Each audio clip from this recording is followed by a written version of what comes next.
Dr. Pepper Championship Drive Game of the Week.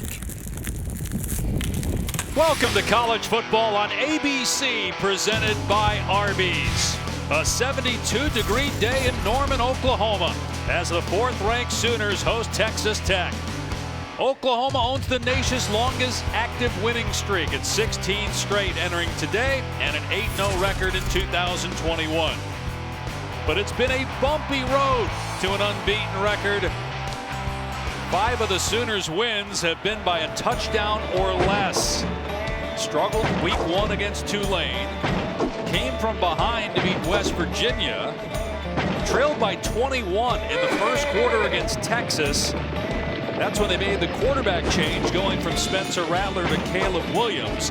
And then last week against Kansas, they were trailing at halftime, yet won the game, and here they are 8-0. And have the inside track at another Big 12 championship and another spot in the college football playoff. Dave Pasch with Dusty Dvorak, Tom Luginbill down on the field. So, Dusty, what's the mindset of this Oklahoma team? Because yes, 8-0, but everybody's still poking holes in what they've done so far. No question, but this team does know how to win football games. However you draw it up, the object is still to win games, and they've done that every time they've gone out this year. But consistency is the key. They've got to be more consistent offensively, and especially on the defensive side. Supposed to be a strength of this team coming in. It's been a weakness. If they can put it all together these final 4 games, they will find themselves in position to achieve all the lofty expectations and goals they had before the season. So 2.5 games ago, they made the quarterback change, going from the young man that was the Heisman Trophy frontrunner coming into the season in Spencer Rattler. They go to true freshman Caleb Williams, and the offense has been more productive. It's been extremely more productive, more explosive, and Caleb Williams has made these clutch, gotta have it type of plays. Season-changing, season-saving type of plays. How about 4th and 1, down 21 on your own side of the field? No problem. Caleb Williams inserted, takes it 66 to the house. Same game, 4th quarter, down 8. 3rd and 19, got to make a play. Man, puts it up, and Marvin Mims finishes it off. And then last week against Kansas, similar situation, 4th and 3, takes it 40 to the house. And how about this? The situational awareness of this play helps secure the win by ripping it out of Kennedy Brooks' hands. This true freshman has been fantastic, and the game-changing type of plays he's already made early on in his tenure has got a lot of people going, wow, this kid is something special. Meanwhile, on the other side, Texas Tech decided to fire its head coach Matt Wells this week. They're 8 games into the season. They're 5-3. It's not like they're 1-7, but they fired Matt Wells. Sonny Cumbie is the interim coach, and Tom Luginbill has more on what to expect today. Well, I tell you, Dave, he's got a lot on his plate. When you find out at 11 a.m. on this past Monday, which is a huge preparation day, you're really scrambling trying to catch your bearings. So I think there's 4 areas that are really important for Sonny Cumbie. Prioritize the players. Make sure the players come first in every facet of this program. Number 2, avoid wholesale changes to your schedule. Players are creatures of habit. They're creatures of routine. You want to keep everything status quo throughout the week so your players stay comfortable. And then you got to manage the game. He moves from the booth down to the field. You got to make sure you have the game managed, substitution, who's making different calls. That's all on him now. He's the head coach. He's not just coaching the offense. And then lastly, have some fun. He played the movie Gladiator for his team this week. They did some things post-practice to kind of get the team involved, let them know, hey, everything's okay. So Sonny Cumbie's got a great opportunity here today. Texas Tech has lost 9 in a row, though, to Oklahoma. The last win came in Norman when Oklahoma was number 1 back in 2011. Sooners and Red Raiders. Kickoff is next.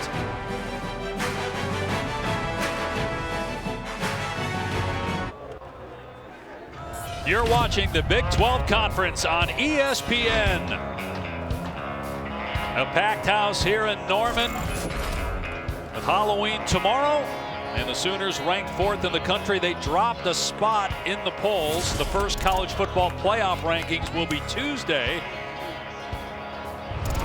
And Oklahoma with a game lead over Baylor. You watched just moments ago on ABC, the Bears with Dave Aranda. Certainly one of the candidates for Coach of the Year. Knocked off Texas, which is now under 500 in conference play.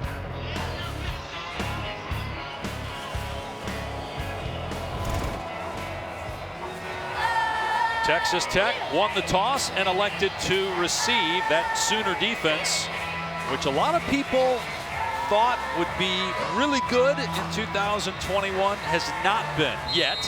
As we said, they're sitting here 8-0 now. Their schedule is really tough down the stretch.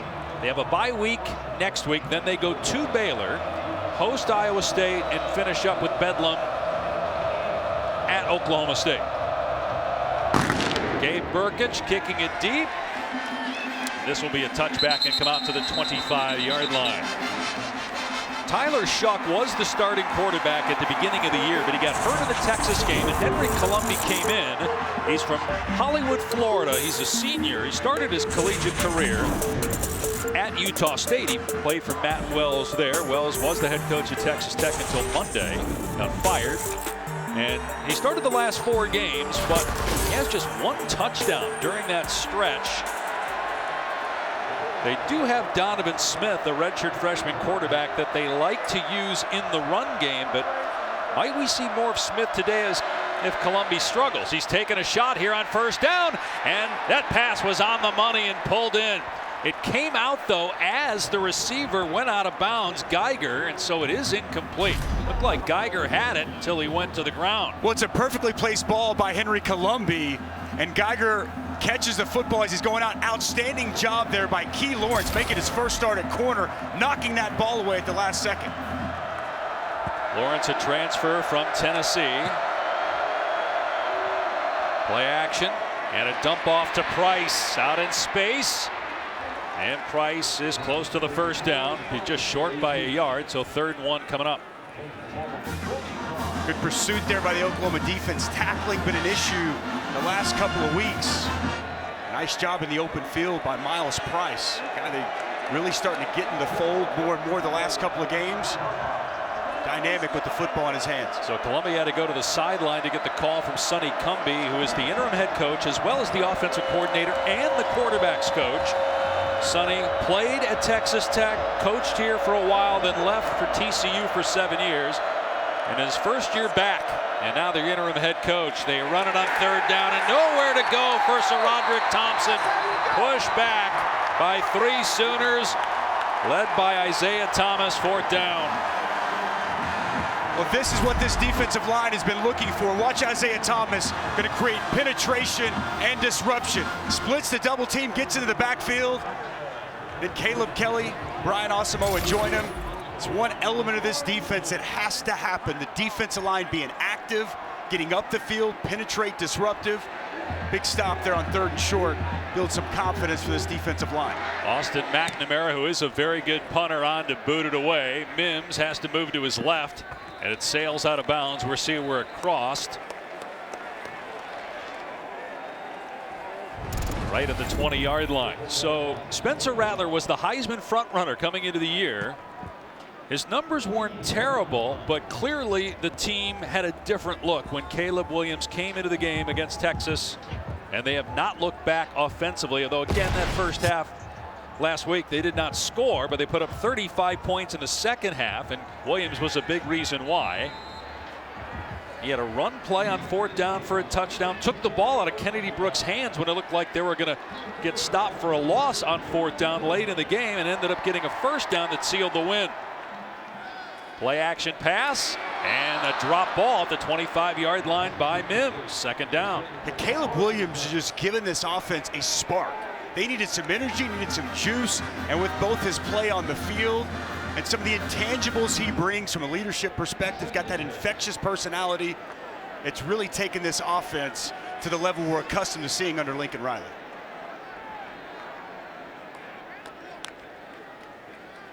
He'll throw it on 2nd down and 10. Everybody covered, and he's wrapped up and sacked. Back inside the 15-yard line by Tyree Wilson, his 5th sack of the year. This is a better Texas Tech defense than we've seen in previous years. No question. Good coverage down the field. Tyree Wilson's the best defensive lineman they have, but as Caleb Williams surveys the field, nowhere to go with the football, and then it's a good job pushing the pocket by Tyree Wilson. He's 6'6", 275, got those long levers, and he's really put together an outstanding season here for the Red Raider defense. Transfer from Texas A&M a year ago. So 3rd down and 16, pressure again on Williams, escapes the pocket, looking downfield, and a one-handed catch by Hazelwood for a first down.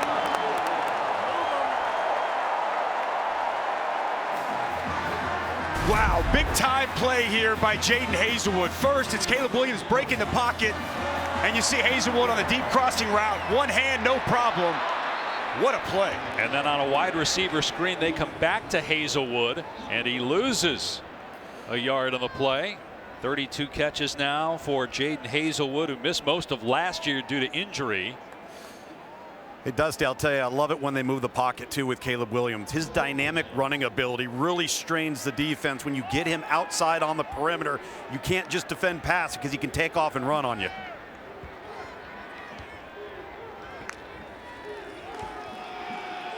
They'll hand it off to Brooks on second down. Oh, he gets tattooed at the 37-yard line. Still got 3 or 4 yards, but a big hit by Taylor Demerson coming down from a safety spot. That's the counter play that's a staple of this Oklahoma offense. Expect to see a heavy dose of that with Kennedy Brooks. Well defended there on second down by Texas Tech.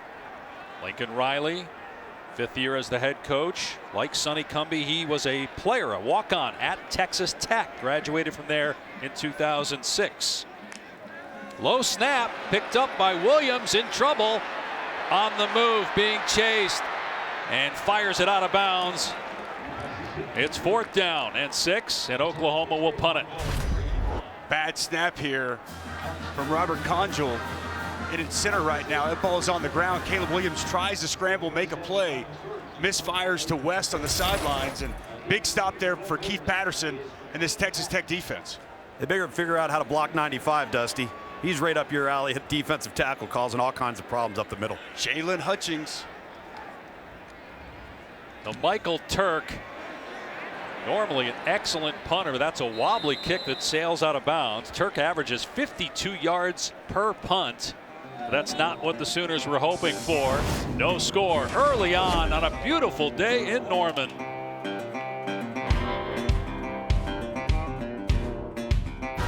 Sonny Cumbie and Lincoln Riley were at Texas Tech together in many capacities. Riley was in the quarterback room when Sonny was the starter in 2004. He was a GA. Lincoln was when Cumbie came back to coach. And then they coached together and actually talked to each other before the game, catching up, and 2 really good friends. You felt that maybe calmed Sonny down? I did. We talked to Sonny Cumbie yesterday. He's got a lot on his plate this week. The short week and everything that this team has dealt with. And I think seeing Lincoln, remembering the times they've had together, I think that was probably a calming moment for Sonny Cumbie.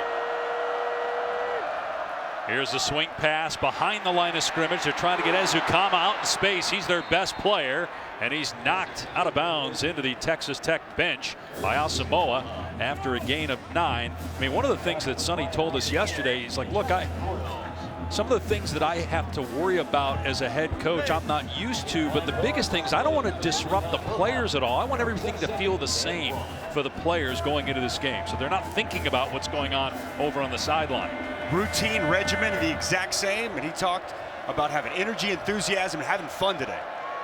On 2nd and 1, they give it to Thompson, and he gets the first down out to the 46-yard line. 3-time captain, so Roderick Thompson missed a couple games early in the season with injury, but is back. He's got 8 touchdowns on the season. Strong, sturdy runner who lowers his pad level on contact, and he's been an outstanding player for this Tech offense for several years now. Good to get him back healthy, and he's really made a difference.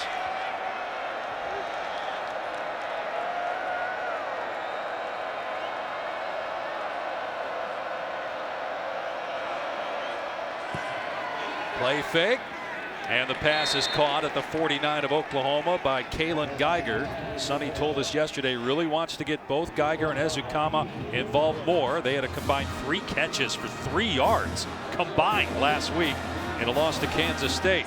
Columbi with time, late pressure, gets the pass off, and it's off the fingertips of Thompson, incomplete. Really good right there by Henry Columbi. Justin Broiles came on a late pressure. An excellent job sidestepping that pressure, locating his running back. That's a pass that SaRodorick Thompson's got to be able to come down with. That's the difference between 3rd and 5 and 3rd and 10 right there, Dusty. No doubt. So 3rd and 5 at the 49 of Oklahoma. Keep an eye on number 11, Nick Benito. They need him to have his presence felt, one of the premier pass rushers in college football.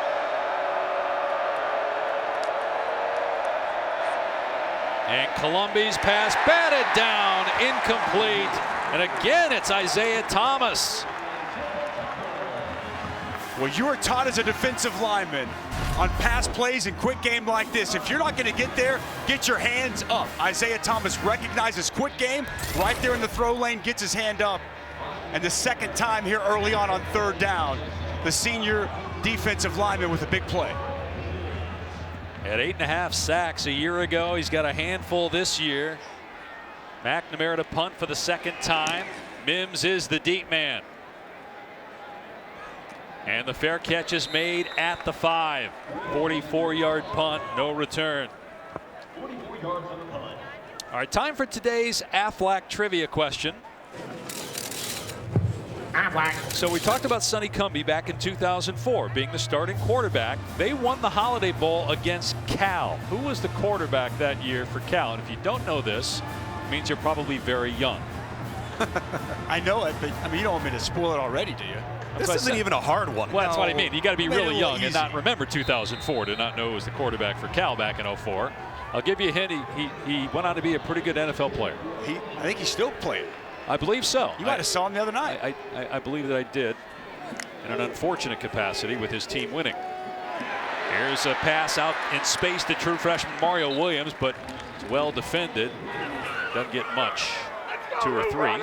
Good to see Mario Williams back healthy. Had to miss last week's game. And the true freshman, I believe, Tom, you had him as the #1 wide receiver coming out. He's got such speed, dynamic playmaking ability, but he really hasn't shown it too much this season.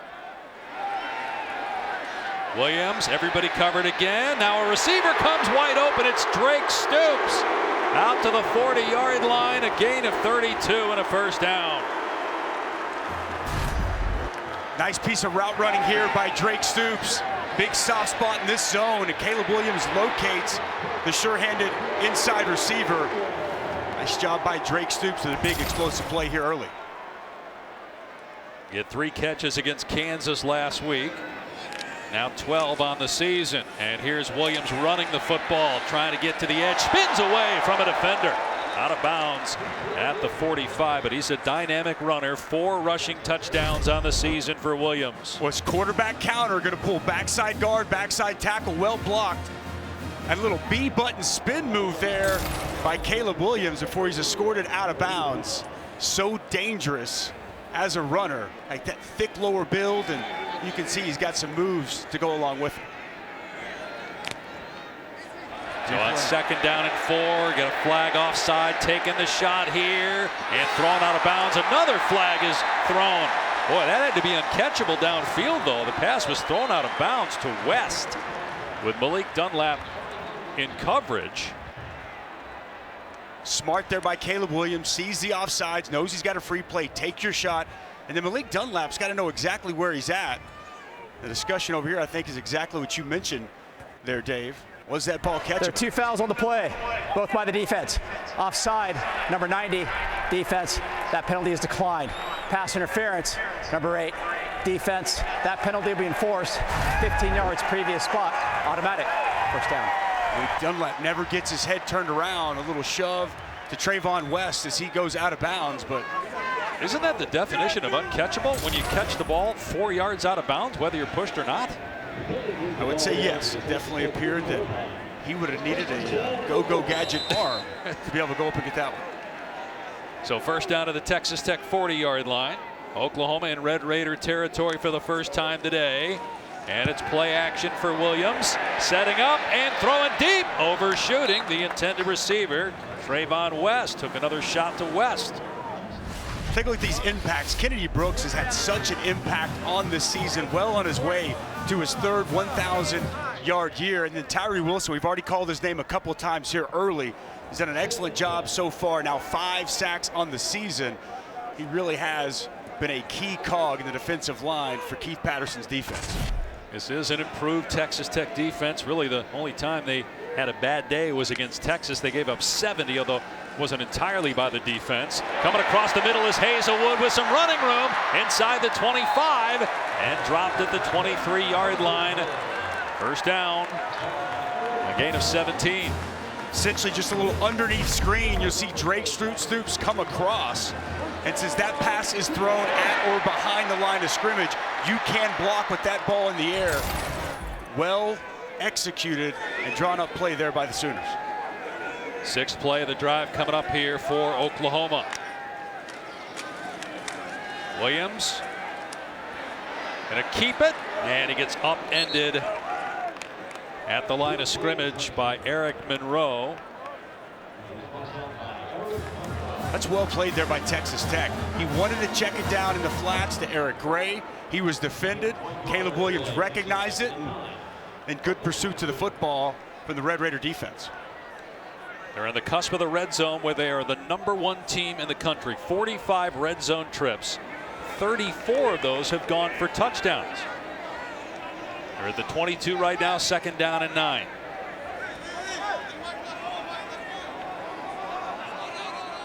Williams changing things up here. He'll throw it. Has time. Waiting for a receiver to come free. Now he takes off. And now he throws it. Back of the end zone. It's caught. Mario Williams. Touchdown, Oklahoma. That was all Caleb Williams there.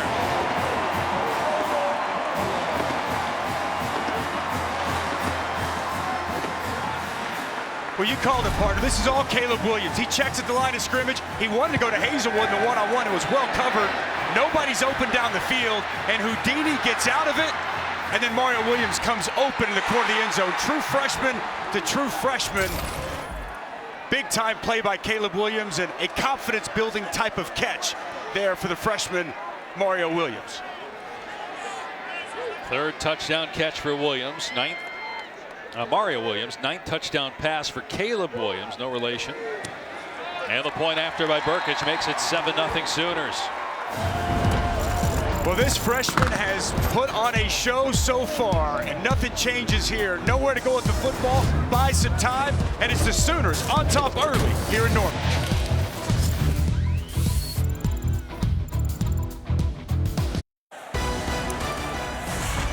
College football on ABC is presented by Arby's. We have the meats. In 2004, Sonny Cumbie had a day as Texas Tech beat Cal in the Holiday Bowl. He threw for 520 yards and 3 touchdowns. And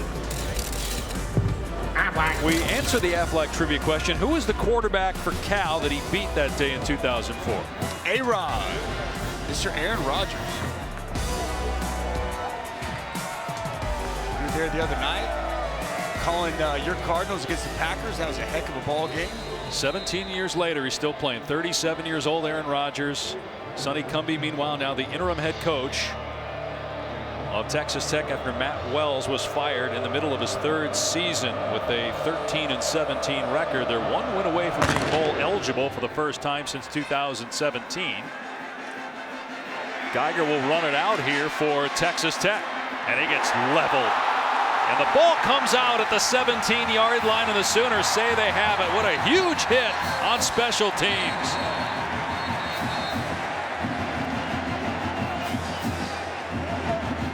Well, this would be huge if Texas Tech can find a way to get on top of it. They need to come out and have a fast start. Yeah, they got it back. Geiger came up with it after he got drilled. He gets drilled. It's true freshman Danny Stutzman who comes in second. A big hit. And that ball comes squirting out. High ceiling for that true freshman linebacker, and getting it done on special teams as well. But, man, heads up job by Kalen Geiger after taking a blow like that with the wherewithal to locate that football and pull it in. Texas Tech's got to sustain something here, guys. They've got to keep this Oklahoma offense on the sideline. Crowd getting into it, Tom. They have been in Oklahoma territory, but that was just at the 49-yard line. They run Xavier White here, and he's thrown forward for about 6 yards out to the 23. Brian Asamoah, the leading tackler for Oklahoma, made the stop. This Oklahoma defense really trying to find its identity. The last couple of weeks, the defensive line hasn't played up to the level they want. You know, linebackers coach Brian Odom wants his group to play better. I think overall this entire defense recognizes they need to step up their level of play. Colombi has a completion. Miles Price short of the line to gain by about a yard. So to Tom's point, big third down here to try to keep Caleb Williams and that Oklahoma offense on the sideline. And here we see Donovan Smith, big 6'5", 230-pound quarterback. Love the quarterback run game here. You can go split zone, quarterback read, also quarterback counter, something they like here with the big redshirt freshman. He's 6'5", 230 pounds. His dad is the running backs coach on the Texas Tech staff. He will keep it here and get a first down out to the 30-yard line. This was a problem last week, Dusty, for this Oklahoma defense. One of the reasons why the defense couldn't get off the field is they couldn't stop quarterback run versus Kansas. Yeah, that's exactly what we thought it'd be. Split zone, read, quarterback keep, and to your point, Jason Bean had a field day with that exact play a week ago. He's thrown it 5 times, completed 4, 2 rushing touchdowns on the season. We'll see if we see more of Donovan Smith as we go along here. First down for Texas Tech, just short of its 30-yard line. Colombi to throw, and Ezukama's there, spins away from one man, makes a sweet move, and gets the first down out across the 40-yard line. Locate 13 should be at the top of the things to do offensively for Texas Tech. Eric Ezukama is 6'3", 220, so difficult to tackle. And Key Lawrence, who had an outstanding game at safety a week ago, now playing corner today for the first time all season. Ever since Woody Washington has gone down earlier this year, they've been trying to find somebody to fill that void. Key Lawrence getting the opportunity here today. Oklahoma came into this week 112th in the country in pass defense. They're going to run Taj Brooks here. He's got some room into Oklahoma territory and near the 40-yard line, and a late flag comes in. That was thrown after the tackle, so perhaps there was either a late hit or targeting on the Sooners. Meanwhile, Key Lawrence, who you talked about a moment ago, is down, still down. This is going to be on Delarian Turner. Result of the play is a first down. After the play, personal foul, unsportsmanlike conduct, number 32. Defense, 15-yard penalty from the dead ball spot. Automatic first down. Correction, personal foul, unnecessary roughness. We'll come back and sort everything out. That's a big penalty, though, on the Sooners.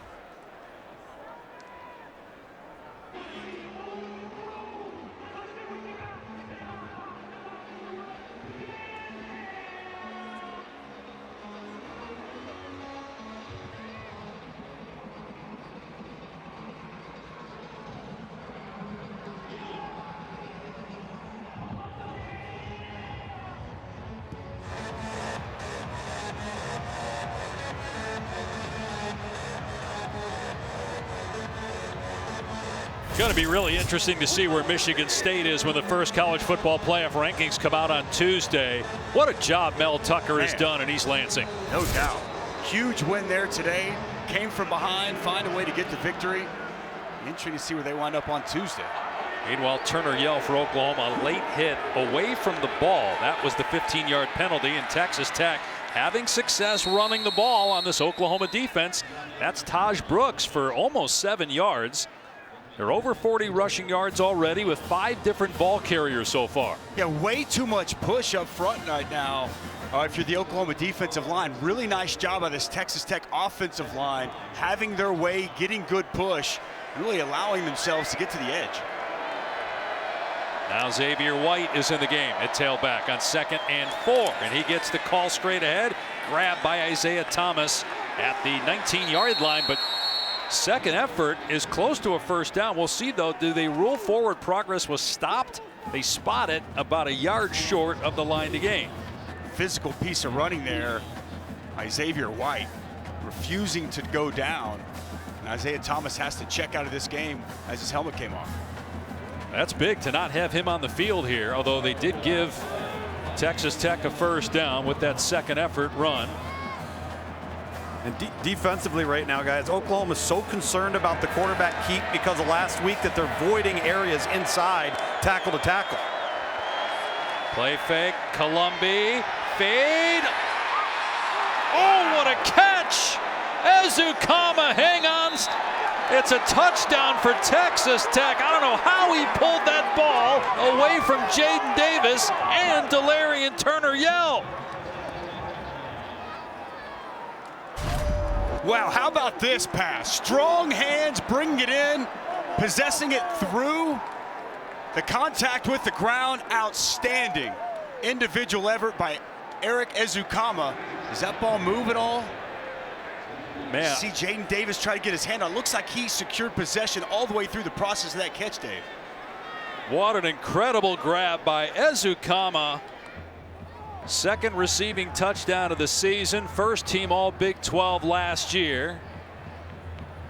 The coaches told us they want to get him the ball more. That was a great throw by Colombi, too. It really was. He gave him a chance by getting it up and high and letting Ezukama use his height and his wingspan. That's exactly right. Look, size matters. Jaden Davis, 5'10". Delarian Turner-Yell, 5'11". Eric Ezukama, 6'3".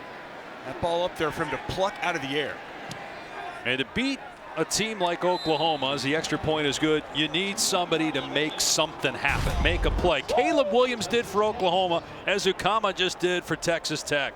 And Henry Colombi puts plenty of air underneath that football. Looked like Turner-Yell jumped a little bit prematurely, just shy of that football. That's just strong hands all the way through, the contact with the ground, and you know who loved this. Head coach Sonny Cumbie, fired up. He's such a great guy. We just had a blast talking to him last night for a good half hour to 40 minutes. He's always been one of the most friendly guys on the circuit, and for somebody that loves Lubbock the way he does, I know a lot of people locally are hoping for success for Sonny Cumbie. Don't know if that will ultimately mean, if Texas Tech wins, that he's a strong candidate for the next position. Certainly the timing of the firing of Matt Wells is curious. We've seen that now a few times this year in college football. It's not like you're in a bye week and you fire the coach. You do it on a Monday, and they also have a winning record. It's only his third year. Here's Marvin Mims on the return for the Sooners, trying to get the edge. He got slowed down just enough. Wants a flag as he got pushed out of bounds late, but no penalty marker is thrown. Statement Saturday continues tonight. We just saw Ohio State last week, and man, the Buckeyes look good right now. After that loss to Oregon, they've won a handful in a row, and they play a Penn State team that's coming off a 9 overtime loss at home to Illinois. Just one of many terrific games on the schedule tonight. Awesome slate. SMU undefeated. It's Houston. Dana Holgerson's got his group playing well. Can't wait for that one tonight. They're Jordan-Hare, Ole Miss, taking on Auburn. What a great slate of games here on this Saturday. You mentioned Ohio State, the best offense in college football right now. Williams, play action, in trouble again, and shows off that arm talent. A strike to Mims, and a first down, a gain of 10 out to the 32-yard line. Pocket collapses. There's no panic. So much poise and always calm, under control from Caleb Williams. Fires a strike for another first down. When he keeps his eyes downfield under duress. That's the biggest thing with a young quarterback. He's from Washington, D.C. Didn't play last year. His high school team did not play because of COVID. He becomes the 5th starting quarterback in the last 4 years for Oklahoma, replacing Spencer Rattler. Here's Brooks, gets sandwiched and then picked up and dropped by Colin Schooler, the leading tackler for Texas Tech. This is a good Texas Tech run defense. 5 of the 8 games this year, they've held their opponent to under 100 yards rushing. It's only a 3-man front, but they do a lot of pre and post snap movement and very active linebackers with Colin Schooler, Rico Jeffers, Krishan Merriweather. Keith Patterson's been very pleased for the most part this season with the way that front has played. Only 6 rushing yards so far for Oklahoma.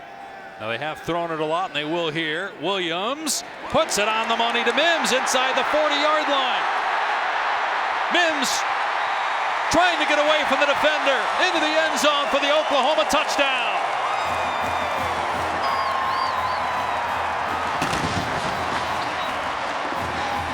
A 67-yard catch and run for 6 for Marvin Mims. Just an absolutely perfectly placed football outside for Marvin Mims. The timing on that throw as Mims was going out of his break, that ball's coming out of Caleb Williams' hands. And Marvin Mims, where the pass was thrown, he could catch, get up the sidelines, avoid the initial offender, and it was off to the races. Marvin Mims, now his 3rd touchdown since the Texas game, with Caleb Williams running the show.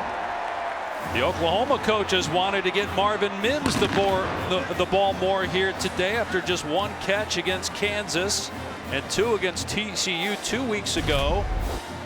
Talk about timing, right? Being on the same page. Ball's out right as Marvin Mims makes his break.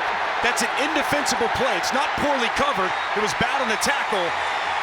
But man, Caleb Williams in perfect harmony with one of his top targets, Marvin Mims. Making it look easy right there from quarterback to wide receiver for a 67-yard touchdown. If he's late there, Dusty, it's going the other way. Because you're right, that was not poor coverage.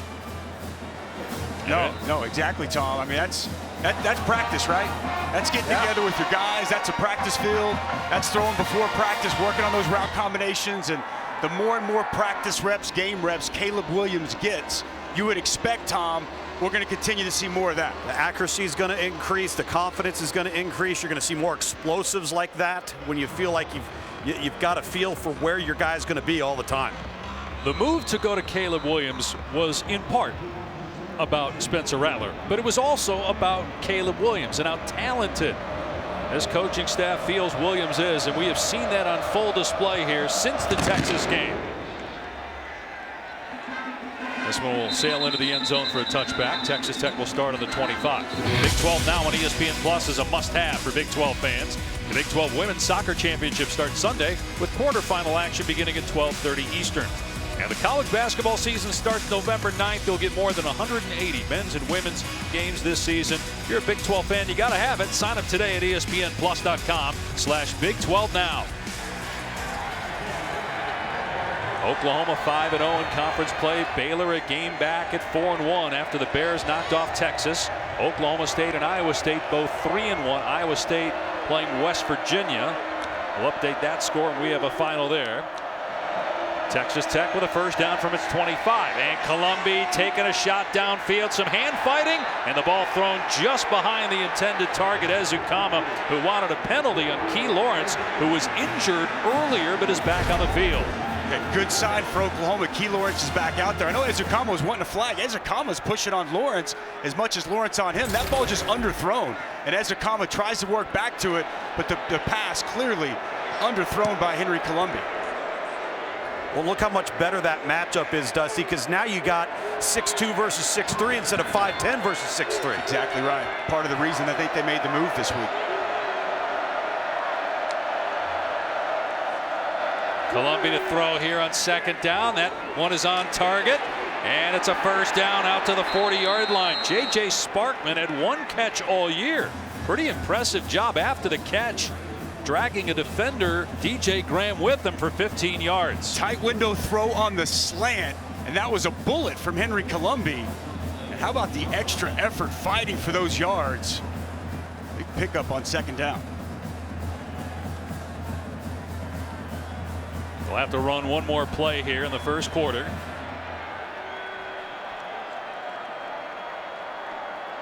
Put Colombi under center. Thompson is the tailback. And it's a jet sweep, getting the ball in the hands of Ezukanma, but Oklahoma was ready for that. That's a negative play. Pat Fields, 2-time captain, who was just named a Campbell Trophy finalist for his 3.8 GPA, made the initial hit. Well, this is an outstanding job. Going to bring the safety down, and the edge was set by Key Lawrence, and then Pat Fields helps clean it off. Really well defense there on the end around. Oklahoma 14, Texas Tech 7 after 1. College football on ABC presented by Arby's. We'll continue after this message and a word from our ABC stations.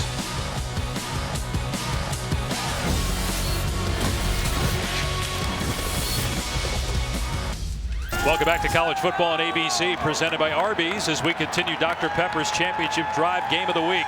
Dave Pasch, Dusty Dvorak, Tom Luginbill in Norman. 14-7, the fourth-ranked Sooners in front. Donovan Smith on the field here at quarterback for Texas Tech, which has been able to move the ball against the Sooners so far.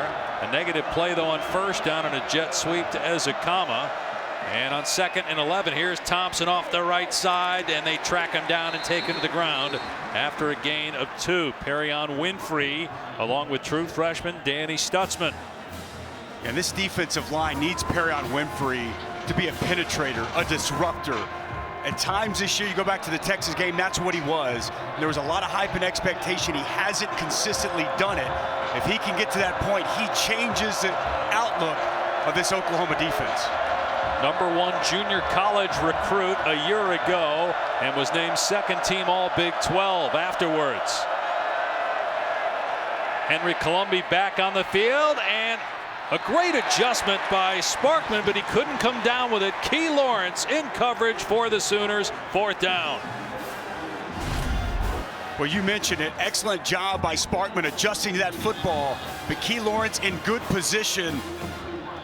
Gets that hand up and hand on the football to knock it loose at the last second. Key Lawrence really stepping up and making an impact at that cornerback position. Height on height. He's got some versatility too, Tom. He played great as a safety last week.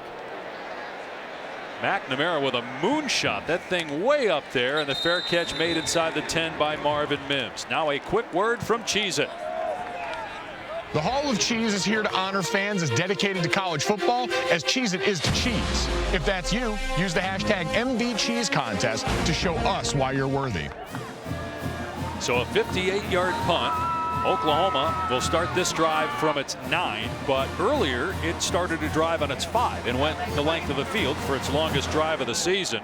Caleb Williams has been outstanding so far. And look at those passes of 20 yards or more. 4 of 5 for $139 and 2 scores. That's one of the big things that changed once he's come in. Oklahoma was not very explosive early on the season, and the explosive plays have been through the roof since he's been inserted as the quarterback. They go empty here from the 9-yard line on 1st and 10. Pressure off the edge. Williams in trouble, avoids the safety, and then throws complete for a 1st down. Out past the 20 is Willis, all the way to the 25-yard line. Boy, Rico Jeffers had Caleb Williams dead to rights, or so he thought.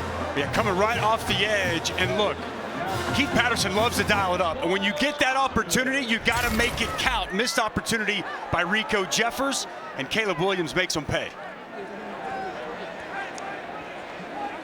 So a gain of 16, some breathing room now on the 25-yard line. Play action. Williams slings it in traffic, complete out to the 40 to Stoops. His 2nd catch of the game. Hops like his dad right there. Drake Stoops climbs the ladder, those strong hands, and makes that tough, competitive catch. His dad, Bob, longtime coach here, was your coach. Stepped in to the booth to say hello before the game. Got into the TV biz. That's right, got into the biz. Drake Stoops, he really is a key piece to this offense. It doesn't get talked about nearly enough. His toughness, his blocking, and what he brings. All reliable. That's exactly right, Tom. Exactly right. You know where he's going to be, and you know he's going to catch it.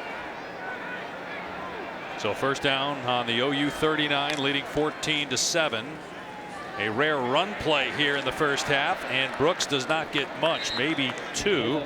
Colin Schooler is there defensively. They haven't tried to run very often, and when they have, Texas Tech's been pretty good at the point of attack. And Caleb Williams has been great throwing the football. Oklahoma really struggling right now, a line of scrimmage, to be able to get much push and get this rushing attack going. I know Lincoln Riley, he's happy with where this pass game is right now, but he wants to be a balanced attack. Like to have more success running the football. 8 yards on the ground on 6 attempts. Here's 2nd and 8. Play fake for Williams, and the pass behind the receiver almost intercepted off the redirection. Mario Williams couldn't hang on.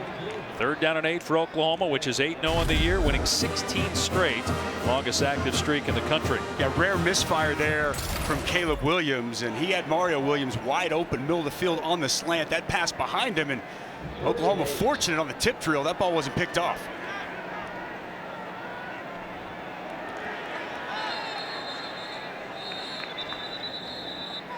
And a timeout called defensively by Texas Tech, facing 3rd down and 8, trailing Oklahoma by 7. Sunday at 10 Eastern, 7 Pacific on ESPN, a special Halloween edition of NFL Countdown, looking at some of the NFL's most unusual superstitions, plus a one-on-one with former Texas Tech quarterback Patrick Mahomes. The Chiefs looking to get back on track on Monday night. Did you have, when you were playing at Oklahoma or in the NFL, any unusual superstitions? I did. I don't think I can share with you on air, though. Okay. I guess we'll have to wait to the post game. Can you tweet it out or something later, or is it not even Twitter worthy? If you're nice. Third down and 8, and wide open. Mario Williams, a flag down. There might be a pick. Might be offensive pass interference, because I have no idea how Mario Williams got that wide open in the middle of the field. I think it's going to be on Braden Willis. That would negate a 13-yard gain and a 1st down. There is no foul for offensive pass interference. The ball was caught behind the line of scrimmage. Result of the play, 1st down. And that's the difference. We've already seen Oklahoma do this once earlier in this game with Jaden Hazelwood. Freeze it right there, guys. Okay, so here's the pass. It's behind the line of scrimmage, and here's going to be where the contact is, right here.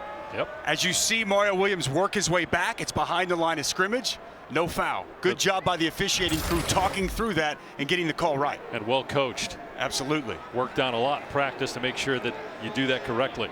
So 1st down in Texas Tech territory. Play action again for Williams. And throwing deep. Got a receiver. The pass is on target again to Mario Williams.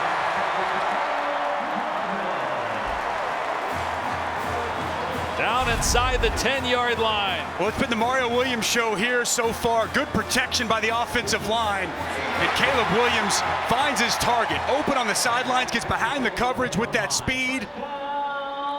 Nice job completing the process of that catch. Williams to Williams.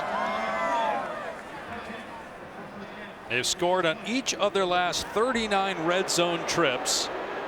Looks like they're going to take a further look at this one. They spot the ball at the 11. It's a 35-yard gain for now. Back in a moment.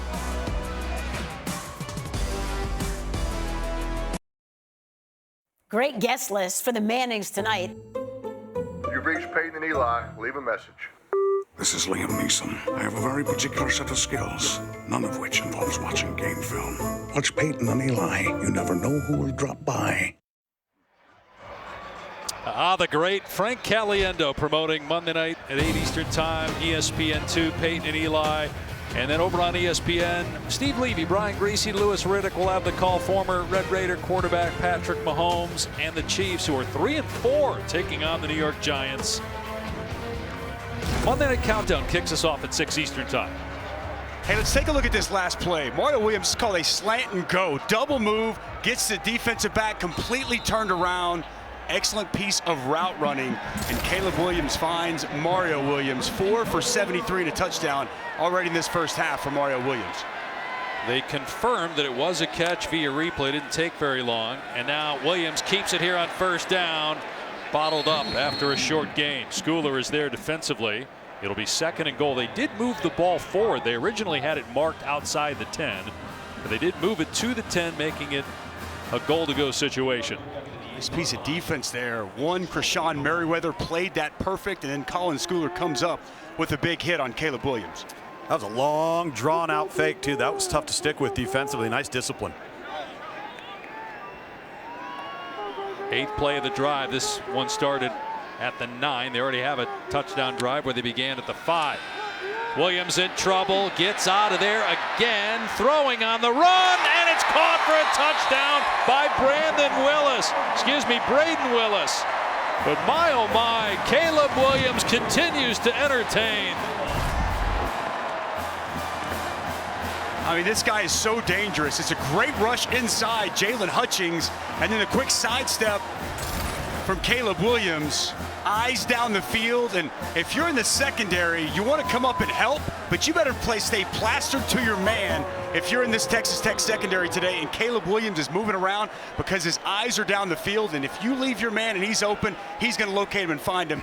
3rd touchdown already for Caleb Williams. I mean, some of the stuff we're seeing looks eerily similar to another quarterback who played at Oklahoma who's now in the NFL. Well, if you talk to a lot of people around the Oklahoma program, there's a lot of Baker Mayfield and a lot of Kyler Murray that you see within Caleb Williams. He threw that ball through a keyhole.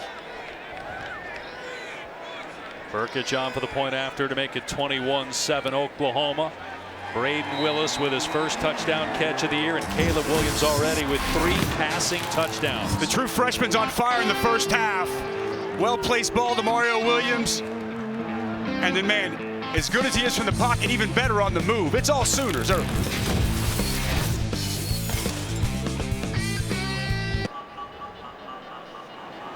Three different receivers have caught touchdown passes from Caleb Williams, who's engineered a pair of 90-plus yard drives. All right, watch right here initially. Jalen Hutchings going to get right past Andrew Rain. Pressure right in the face of Caleb Williams. Freeze it there, guys. No panic whatsoever. Eyes now of these defenders, all right there on Caleb Williams. Caleb Williams eyes down the field. Braden Willis finds that soft spot in the corner of the end zone. Quarterback locates the open target.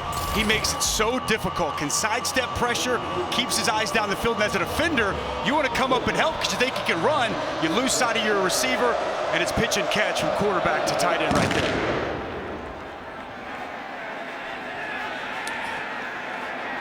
It'll be a touchback and come out to the 25. Let's check in with Kevin.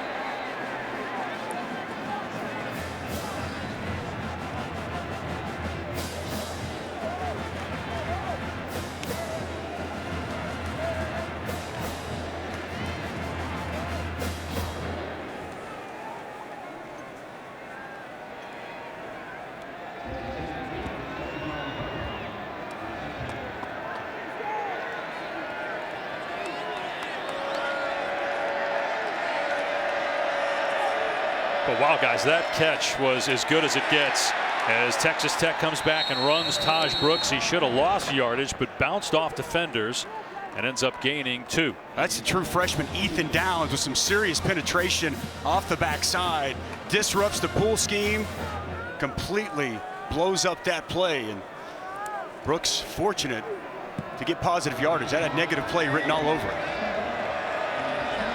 So you've got a big play for Oklahoma, and you've got a couple of sustained drives. Texas Tech is going to need some explosive plays to hang with the Sooners today. Columbia off play action.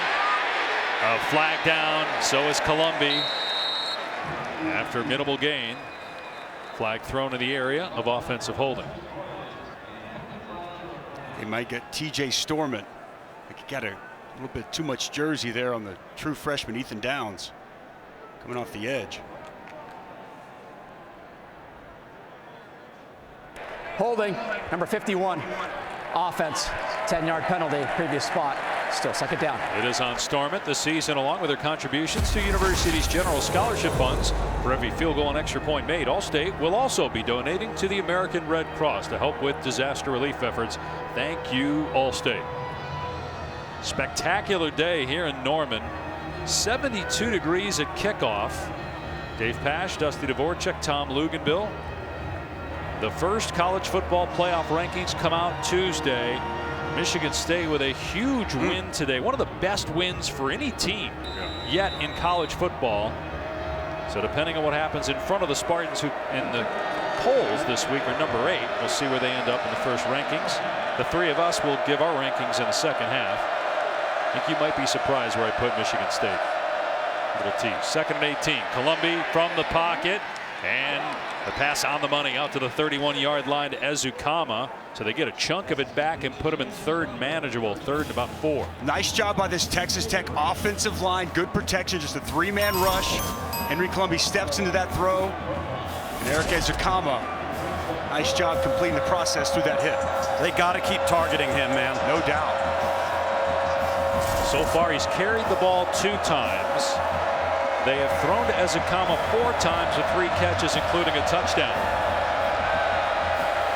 Trying to keep the drive going and keep the hot hand on the bench. And the pass batted in the air, and it's intercepted. It's picked off by Pat Fields for the Sooners. And Fields takes it back inside the 25-yard line.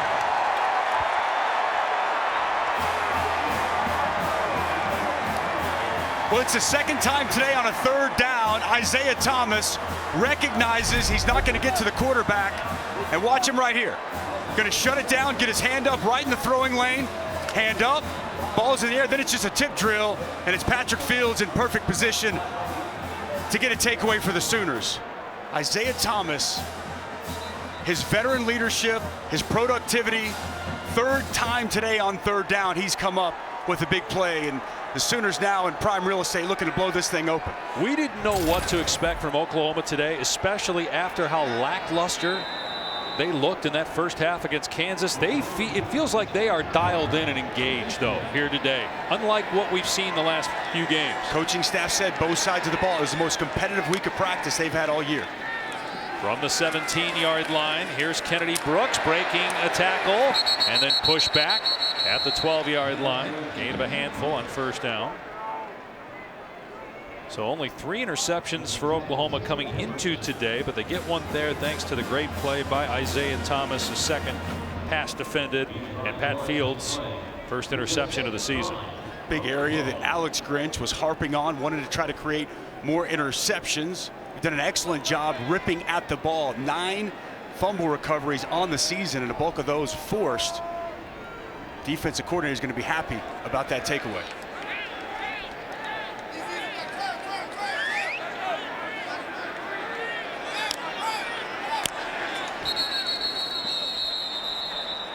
Lincoln Riley called a timeout with a play clock winding down.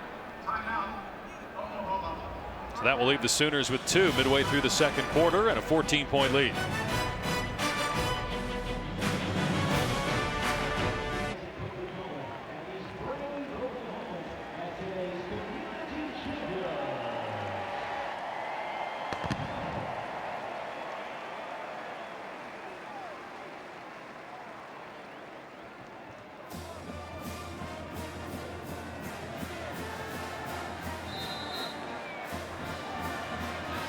And Florida was hanging with Georgia. The Bulldogs just scored. Kevin and Boog will have the highlights of that coming up. Meanwhile, second down and 5 for Caleb Williams. And a diving catch for a touchdown by Drake Stoops. 4 touchdown passes to 4 different receivers for Caleb Williams. Well, I asked this week Lincoln Riley about his redshirt junior wide receiver, Drake Stoops, and he said trust. He's earned the trust of his team. He's earned the trust of his staff. And the sure-handed wide receiver, outstanding job adjusting to that pass thrown behind him and the strong hands to bring it in. Dusty, remarkable catch, but that ball could not have been placed anywhere else to give that thing a chance of where he threw it. And Caleb Williams continues to impress. 8 touchdown passes coming into today. He's got 4 more, and we're midway through the second quarter. They're looking at this just to make sure every play is reviewed in college football. We'll see if they feel the need to further review. But I think it was pretty clear, and so they say, yep, no need to look at this any longer. It's a touchdown. Stoops' first of the year.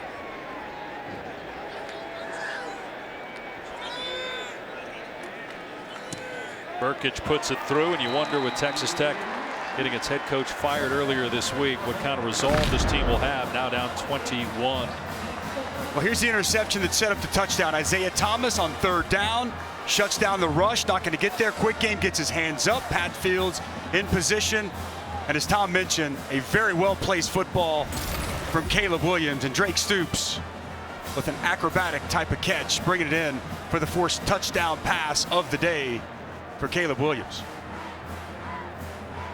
Crazy, Dave, I was telling you earlier, I'm old enough whenever that guy and his brother Isaac were about 1 year old, and I watched them grow up in that very same end zone. I vividly remember them fighting with each other on football pads, and now watching them catch touchdowns in that end zone, it really brings things full circle. Didn't you say that Drake used to wear your jersey?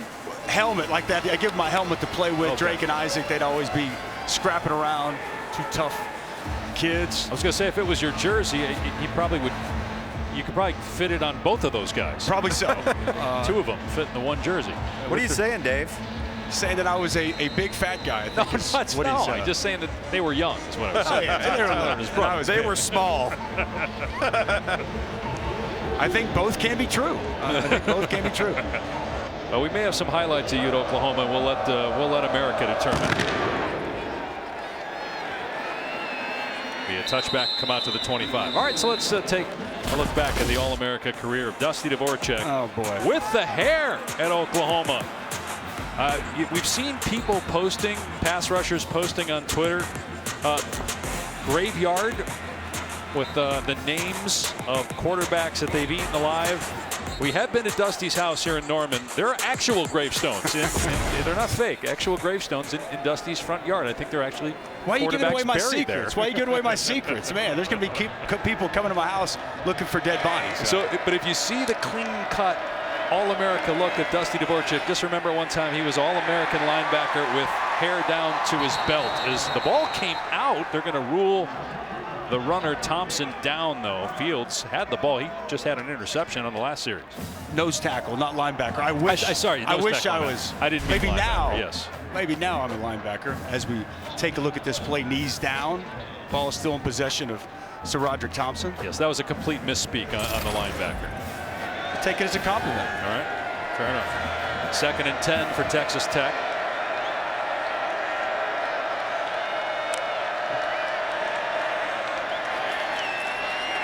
Colombi gets out of there, being chased though.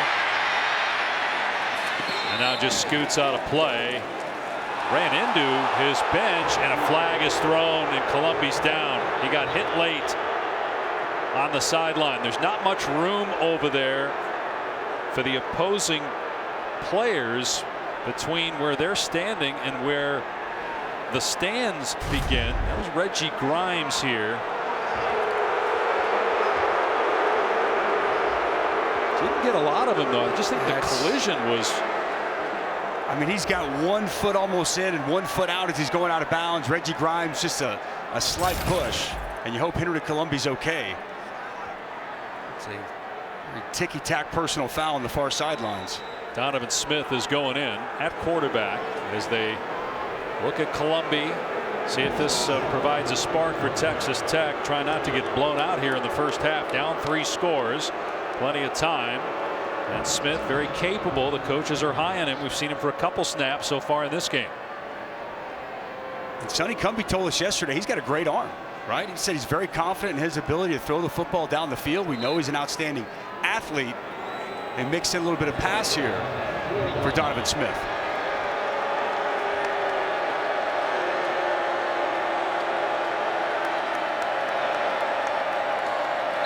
All kinds of movement and a flag down pre-snap. TJ Storment, Weston Wright, both left side of that offensive line moving a little prematurely. Got to limit a lot of this pre-snap movement because it's getting these guys antsy. I think they just need to snap the ball, Dusty, and go. False start, number 51, offense, 5-yard penalty, still first down. Second penalty on Storment, the transfer from TCU. Sonny Cumbie, the interim coach of the fired Matt Wells, who was let go Monday. Spent the last 7 years at TCU, but he coached at Texas Tech, played at Texas Tech, 2004 graduate. Tough audition, playing only ranked teams the rest of the way are the Red Raiders. Iowa State, Oklahoma State, and Baylor after this game. They run it on 1st and 15 and only 2 yards for Xavier White. Jalen Redmond with the knockdown. Yeah, no easy task with Oklahoma, Iowa State, Oklahoma State, and at Baylor to close out this season. And you know, Sonny Cumbie, as you talked about earlier, he loves Texas Tech. He's a West Texas guy. That's who he is. He's going to pour his heart and soul into this season. Just kind of wonder, are they going to have enough left in the tank? Donovan Smith steps away from pressure. And the 6'5", 230-pound quarterback gets a good gain there before Deshaun White gets him just short of the line to gain. Pickup of 10. It'll be 3rd and 3. Nice piece of running. Nothing down the field for him to deliver the football. See him as a runner on display there. Nice chunk back to set up 3rd and very manageable. And this, Tom, I think is where it opens up, that split zone read with the quarterback keep. There's no question about it. Something Oklahoma's really struggled with this year. 3rd down and 3, and Smith will keep it. And no shot to get the first down. Bodies fly to the football, led by Deshaun White and Key Lawrence. We'll see if Texas Tech goes for it on 4th down and 2. Tight look as we're going to see right here. Deshaun White coming downhill, and it's exactly what we thought. That split zone read look with an extra blocker out in front, but Oklahoma up to the task. Deshaun White downhill, making it tough on Donovan Smith. And, you know, you think in this situation, you know, what do you have to lose, right? Coach has already been fired. And if you're Sonny Cumbie, you know you're going to have to score some points to get back in this ball game. You got to take a timeout and talk about it, but this is one of the things that he told us, look, this is going to be new for me, trying to, you know, be in charge of determining when to go for it, when not to, time and score. But clearly they can't stop Oklahoma right now, so the only way to stop them is to keep the ball and to get a first down. Taco Bell welcomes you to the Live Más Student Section of the Year contest. Use hashtag Student Section Sauce to get the committee's attention, and go to ESPN.com/Taco Bell to see how your school can compete. Get you some Taco Bell, Dave. I used to destroy some Taco Bell. That guy you saw on TV earlier? Used to? Well, you know, I gotta fit into these nice suits when I'm standing up next to Dave Pasch. I can't mow down the Taco Bell like I once could. But what were those things? You go up 5 and 5? 5 tacos, 5 burritos? Oh, yeah. Like how about the family pack? That's what it was. Oh, boy. Family pack for one is what I called it.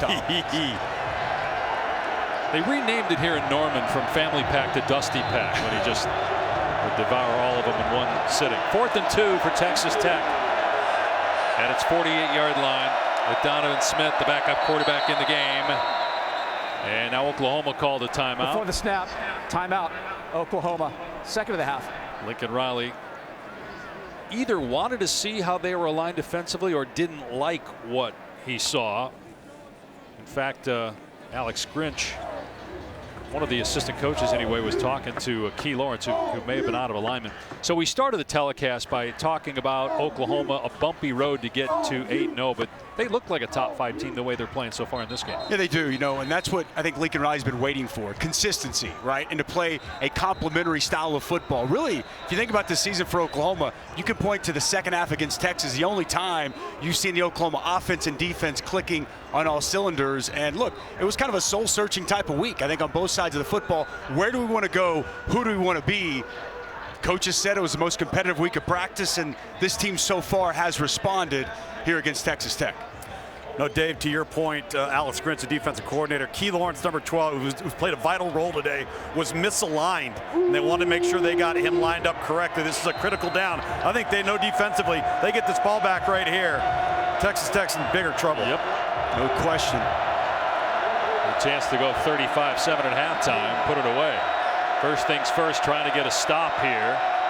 Smith from the pocket, and it's a completion. They get the first down, and they go to their best player, Eric Ezukanma.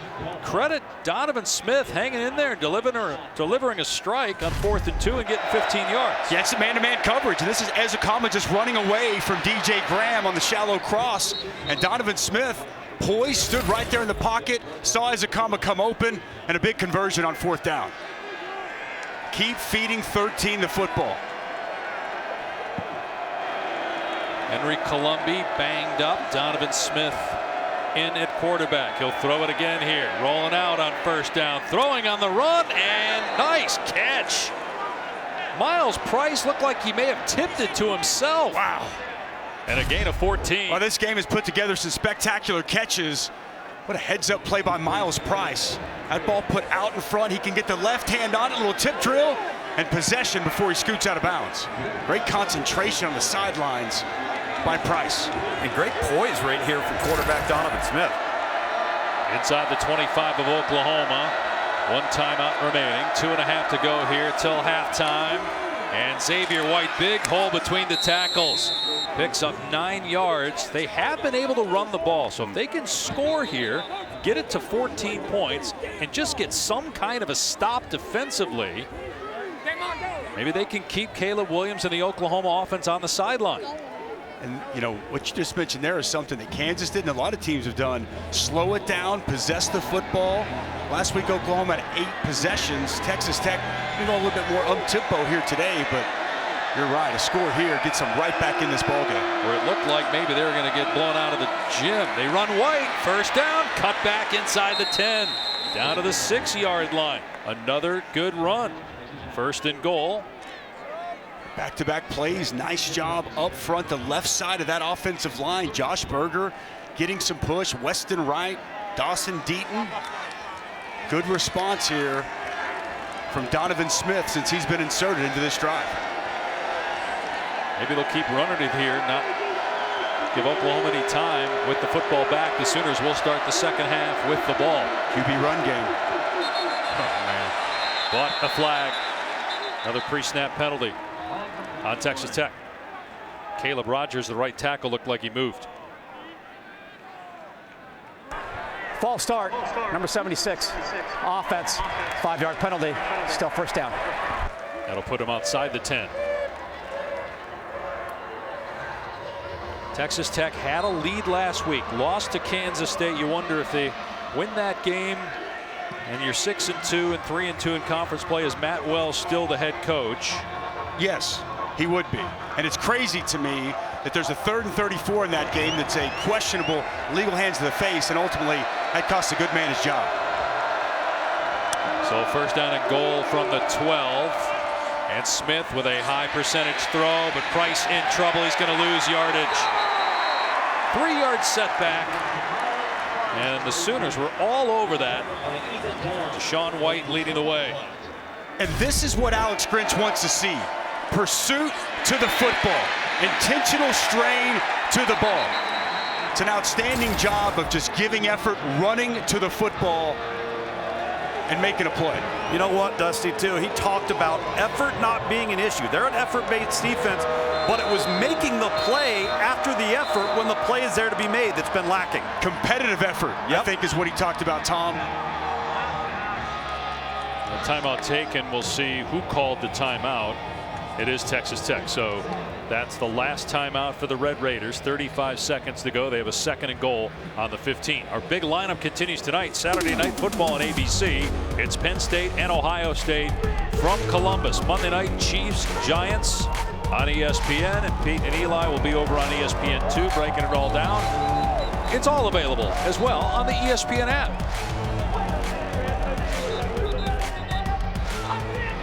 Oklahoma leading Texas Tech 28-7. The Sooners ranked 4th. They slipped a spot in the polls this past week. They were number 2 preseason, so despite being undefeated, they've dropped 2 spots in the polls.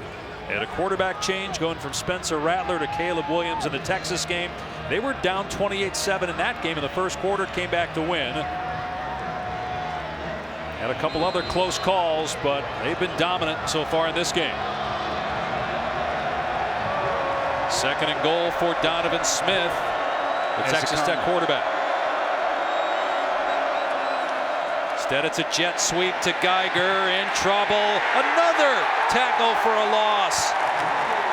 This time it's Turner Yell, and they're out of timeouts, Texas Tech, so they got to hurry here on 3rd and goal from the 20. 18 seconds and counting. And a timeout by Oklahoma. Make sure that they're lined up properly with 15 seconds left. Well, that was outstanding pursuit to the football. Deshaun White set the edge. And then, man, you want to talk about De'Laren Turner-Yell coming downhill, making a big-time stop, setting that edge, forcing the cutback, and there's that pursuit to the football that you want to see. Good to see De'Laren Turner-Yell back. He's had a hamstring issue, back healthy, and he's a difference maker in the back end of that Sooners defense. Hey, guys, watching DJ Graham and Asamoah, number 924, jawing at each other on this Oklahoma defense, having to separate them there on the sideline. And Dusty, I don't know if that was a very smart timeout by Oklahoma. Yeah, you've got Texas Tech on the ropes. The clock's winding down. You just helped them out. Totally agree, Tom. I thought the same thing in that moment. Like, it was almost like a fire drill for Texas Tech. Inexperienced quarterback. Now you give him a chance to talk to his offensive coordinator, kind of exhale and get out a quality play. This is either going to be a pass toward the sideline or to the end zone on 3rd down and goal from the 20 with no timeouts left. And instead, Smith throws across the middle. Inside the 10 is Ezukanma. It's 4th and goal. Can they get the field goal unit out there fast enough?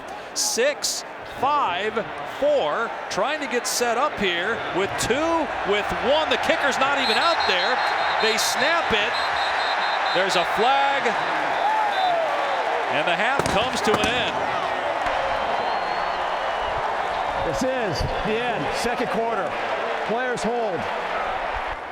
I think that shows a little bit of the inexperience of Sonny Cumbie in this spot, right? When you had that timeout that Oklahoma gave you, you should have brought your quarterback over and let him know, like you said, out of bounds or to the end zone, nothing in between the hashes, and Texas Tech not ready for that spot. Well, Garibay, the kicker, wasn't even on the field yet. Kind of what we talked about, though, isn't it, guys? Where you've got to juggle a lot of different hats now. You got to manage the game. 28-7 Oklahoma at halftime. We'll get you to the studio for the Capital One halftime report after this message and a word from our ABC stations. Welcome back to the Dr. Pepper Championship Drive Game of the Week. Welcome back to college football on ABC, presented by Arby's. This is the Big 12 Conference on ESPN. Oklahoma trying to run its winning streak to 17 in a row, the longest active win streak in the country, and go to 9-0 this season. Williams. Well, the true freshman was fantastic, especially on the move to his right, evading rushers all throughout that first half, keeping plays alive, buying time for his receivers to come open, and perfect timing on that throw to Marvin Mims. There's a lot of hype coming into this game about Caleb Williams, and man, he has surpassed all of that and some with his 4 touchdown tosses in the first half. To 4 different receivers, and all to the right side. Check that out. Over 200 yards passing when throwing right. You know, you referenced it. You get a chance to see Kyler all the time. You see some Kyler Murray, and I think the leadership intangibles, the infectious personality, that's where he gets the similarities drawn from one Baker Mayfield. We'll see Caleb Williams here again shortly. Fair catch, so it will come out to the 25. Well, I think this is worth mentioning again. When they made the decision to take Spencer Rattler and put him on the bench and put Caleb Williams in, yes, it was in part to Spencer Rattler, but a lot of it was because of what they saw in Caleb Williams, and that's playing out now for all of us to see. No question. I mean, they knew that they had a talented young football player, but you cannot overlook how productive he was when he was put into different situations. And they were a team looking for a spark, and they've gotten much more than just a spark since they've made the switch to the true freshman quarterback. He is fun to watch, man. He's had some incredible plays, eluding pressure, getting out of traffic. Here we see it again. Breaks 1 tackle and gets back to the line of scrimmage. Let's check in with Tom Luginbill. You guys had an opportunity to check in with Coach Cumbie and Coach Riley. First with Coach Cumbie, he's distraught. Obviously, he knows that they mismanaged the clock. They mismanaged the down and distance. Could have kicked a 37-yard field goal, and Garibay, their kicker, just did not take to the field. Now, I asked Lincoln Riley, why did you call that timeout, which was able to give the offense for Texas Tech an opportunity to regroup? And he said, we had some jawing in the back end. I wanted to settle our team down, make sure that we were right. And they were. They ended up getting out of the half without surrendering any points, and they have a 3-touchdown lead. Long throw to Mims here, and Mims runs through a defender to get the first down out to the 40-yard line. That was DeMarcus Fields making the tackle. Well, there's a lot of cushion. Watch as the defensive back, Rashad Williams, really sinks and sets back. No flat defender over there. Easy pitch and catch from Caleb Williams to Marvin Mims. I'd like to see this Tech secondary a little bit more on these Oklahoma receivers. That's too easy. And you wonder also, with the head coach Matt Wells being fired on Monday, will we see fight from the Texas Tech players? The whole coaches that are still here, as Brooks picks up maybe a yard before he stopped, they felt in our conversation with him yesterday that it was a great week of practice, that the firing of Wells was a reflection of them, the players, that they have something to prove based on the fact that their coach is gone. We haven't seen that quite yet. Not that they're not playing hard, but we haven't seen it turn into production. Here's Hazelwood. He stopped at the 45, bringing up a big third down here for Texas Tech defensively. Nice open field tackle there by Dadrian Taylor-Demerson.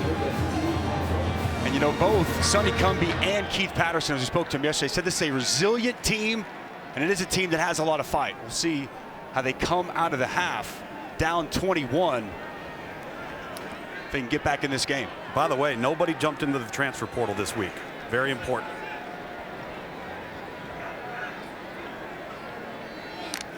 Here's Williams on third down at 5. Finds an open receiver, Eric Gray, for the first down in Texas Tech territory. Williams going through his progression that time and gets the first down, of gain of 13. Okay, so we're going to see here again the same play that we've seen several times throughout today. Jaden Hazelwood, it's going to be that little pick play, that screen. It's well covered. So then Caleb Williams comes off his primary, Jaden Hazelwood, and he finds a wide open Eric Gray in the middle of the field. Well done going through the progressions of Caleb Williams. We're in Texas Tech territory again. And they're going to run it here. Eric Gray tackled up high at the 38-yard line by Eric Monroe. Gain of 5. And if there is an area that I'm sure Lincoln Riley, offensive line coach Bill Bedenbaugh, as you see Monroe right there across the upper portion of the chest, stayed off the face mask. What they'd like to see better in this second half, running the football. I would have to imagine that's a big point of emphasis, Tom. Yeah, definitely. And I asked Lincoln about it, and he said, you know what, it's just kind of how the half played out. There were a couple of times where they had a numbers advantage. It gave us the one-on-one, and as you could see, they hit a lot of explosives in the first half. Averaging 10 yards per play. Oklahoma right now. Williams on second down into double coverage, and the catch is made for a first down to the 31-yard line. It's a really good job of Jeremiah Hall working back to the football. 2 Texas Tech defenders kind of there in harm's way, and Jeremiah Hall, been such a key piece of this offense for several years now, works back to that ball, makes a nice competitive catch for the first down. He's got 4 receiving touchdowns this season. First team all Big 12 a year ago. Moves the chains there for the Sooners. 4 minutes gone by here in the third. Oklahoma looking to add to a 21-point lead. You get Brooks and Gray in the backfield again. Williams is over 300 passing yards. Gray, and they track him down backside and make the play at the line of scrimmage. That was Nelson and Banasor. He's unblocked there, works off the backside. Does a really good job backside pursuit, making that tackle. Been good up front against the run here in this first half for Keith Patterson, or here in this ball game. This is the best Texas Tech's been on defense in what, 15, 20 years, guys? I mean, this is an improved unit defensively from what we've seen in the past from the Red Raiders. Definitely in the front 6 or 7, Tom, no question. Williams on second down, hitches, waits, takes off, now throws, and throws it out of bounds. Well, that's really good coverage down the field. I mean, Texas Tech stayed plastered to their men. Caleb Williams tried to buy as much time as he possibly could. He's even orchestrating traffic, pointing, having guys try to work open. Nobody comes open, and Wisely just throws it out of bounds. Improved job on the back end there for the Red Raiders secondary. Smart too by Caleb Williams not to just run out of bounds, because you'd take a 3-yard loss by doing that. So just kind of hugged that sideline and then threw it at the last second to at least avoid a sack. Third down and 10, and a penalty marker is down. Andrew Rain backed up a little bit prematurely. False start, number 56. Offense, 5-yard penalty, still third down. You, Chris Murray. You might too if 95 was lined up in front of you. What did I love what Keith Patterson told us about him? A ball of butcher knives, right? Yeah. For Jalen Hutchins. Really good job on the interior of that Texas Tech front. And he was a running back in high school. He's 305 pounds. Athletic. Third down and 15 from the 36 of Texas Tech. Williams gets hit as he throws, and it's nearly intercepted by Jeffers. Willis the intended target. It's 4th down. And that inside pressure was the ball of butcher knives. Watch him, he's just going to work, continue to work his hands right there on Andrew Rame. Splits that double as Hayes tries to come over, and that ball close to being picked off there by Rico Jeffers. So now Gabe Brkic will come on for a 53-yard field goal try. He's made 4 field goals from 50 yards or deeper, including a 56-yarder.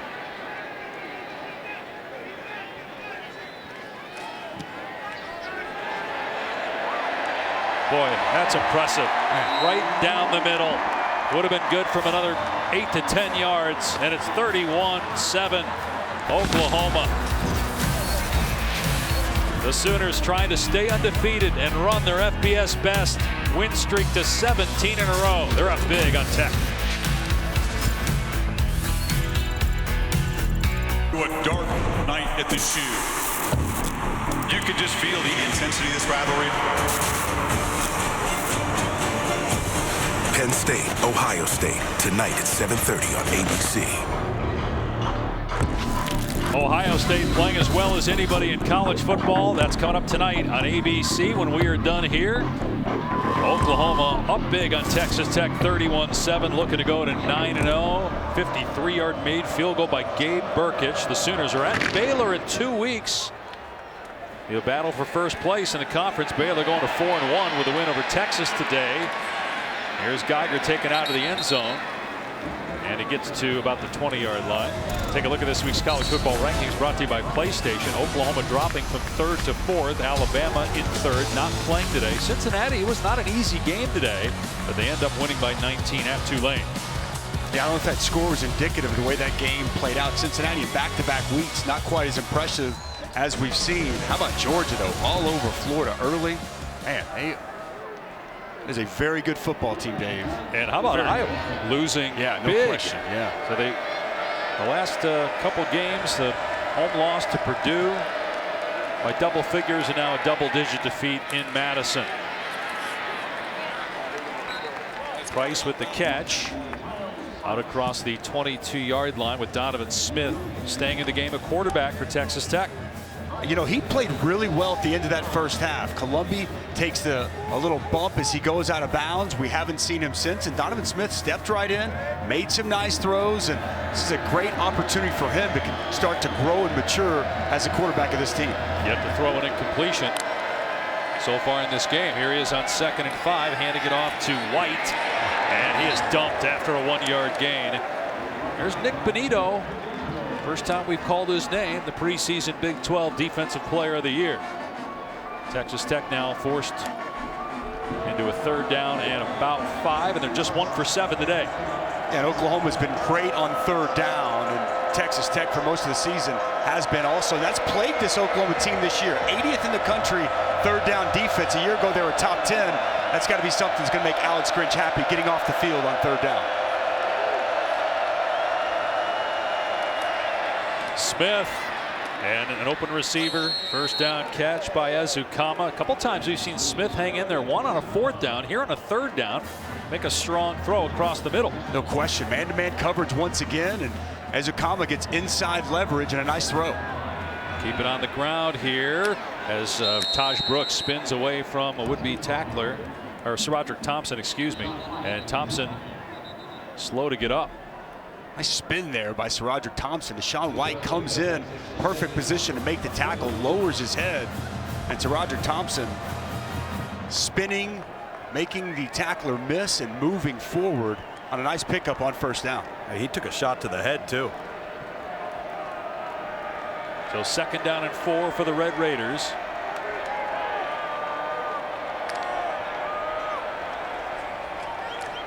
Keep it on the ground. Brooks trying to bounce it to the outside, and he does get back to the line of scrimmage, and maybe a 1-yard gain. Key Lawrence with the trip up, 3rd down. One thing that I've noticed, Tom, I don't know if you see it from field level, but this Oklahoma team running to the football. Key Lawrence again setting the edge.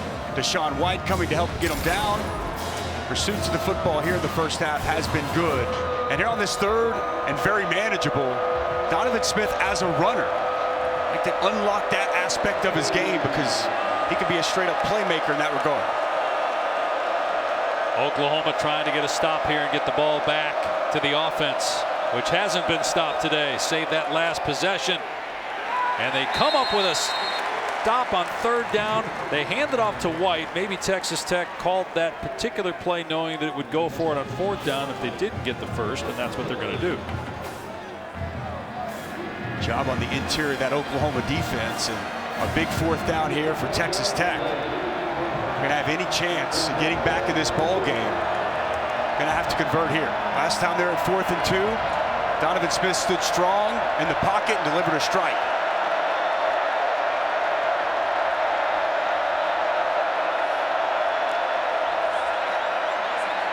Smith, it's tipped and it's intercepted. Off the hands of a receiver and picked off by the Sooners. It's Justin Broyles coming away with it for OU. Rolling on the field, an interception.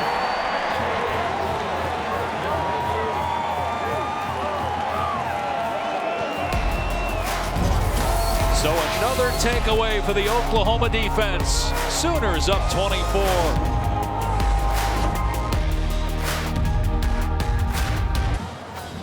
Welcome back to Norman, Oklahoma. Coca-Cola Zero Sugar is a proud sponsor of ESPN College Football. Okay, so let's go look at this last play. Now look, Donovan Smith is young, he's inexperienced, he's still trying to figure out. This is man-to-man coverage. Look at Taj Brooks work his way out of the backfield into the flats. Nobody accounts for the running back out of the backfield. Donovan Smith tries to dump it down behind his receiver. It's a tip drill and a pick. He just looks over to his right in the flats. His running back is wide open. It's a 1st down, and there's a lot of green grass out in front. Instead, it's another Oklahoma takeaway, 2nd here on the afternoon. And they're plus 12 in the turnover ratio during the 16-game win streak, which looks like it's about to go to 17. They lead 31-7. Play action here. Williams setting up, going downtown. Mims is there. Touchdown, Oklahoma.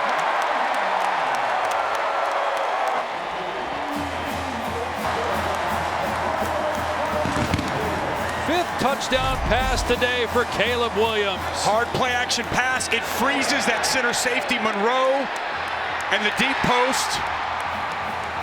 Wide open Marvin Mims as he turns around, catches the football, and walks into the end zone.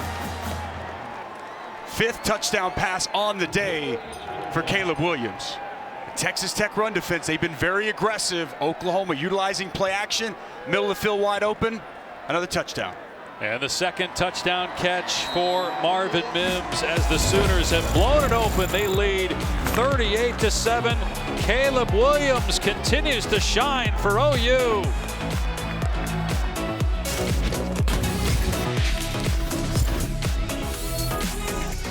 ESPN, home of the College Football Playoff Semifinals.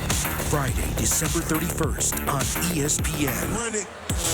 And the first rankings come out Tuesday. Where will Oklahoma be? Caleb Williams is certainly helping the Sooners' cause with a 5-touchdown performance and a true freshman record at Oklahoma. 349 through the air with the 5 touchdowns. He has been near perfect. He's had a couple drops and a couple of throwaways, but we haven't seen many errant passes. Touchback. Texas Tech will start this drive on its 25-yard line, down 38-7.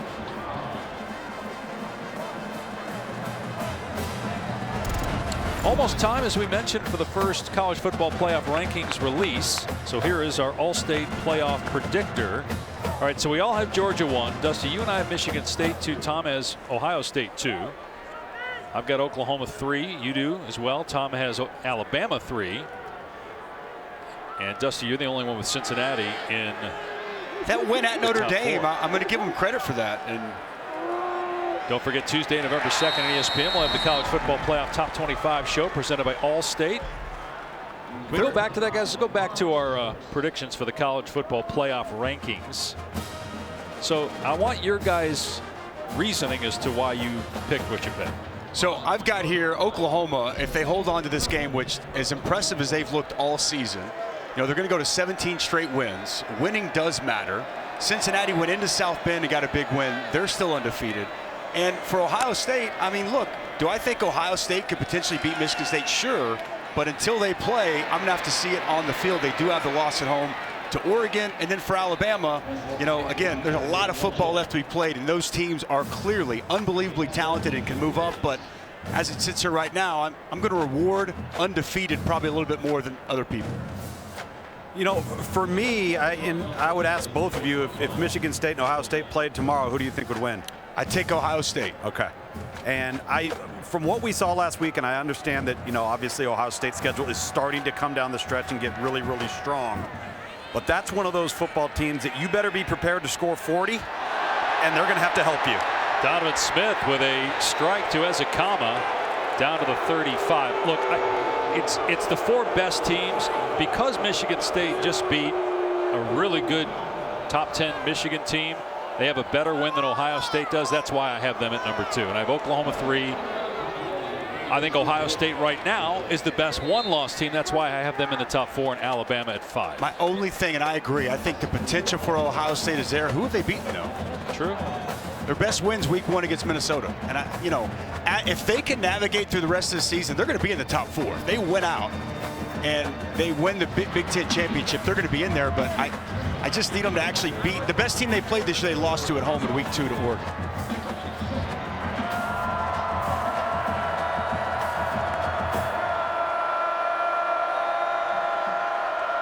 Donovan Smith on 2nd and 3, just going to hand it off here. And no running room for Brooks. He'll lose a couple. Fans, don't forget to go to ESPN.com/Allstate Playoff Predictor to check out your team's chances to make the college football playoff. So one of us had Cincinnati in the top 4. The other 2 did not. If Cincinnati goes undefeated and there is not complete chaos in the rest of the conferences, meaning like Georgia stays unbeaten and Oklahoma, they're not going to make it. They need help. Okay. I think that they're going to need help. Me too. In other words, they're going to need to go undefeated and have some chaos in the other conferences to get it. Absolutely, yeah. As a common motion, keep an eye on him.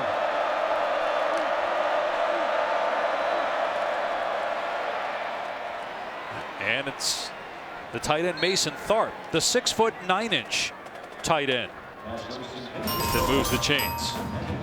And again, Tuesday night, first college football playoff rankings show, 7 Eastern time, presented by Allstate. I know this. There's going to be a lot of conversation after that show on Tuesday night, which part of the great thing about this sport we get to cover, right? Yep.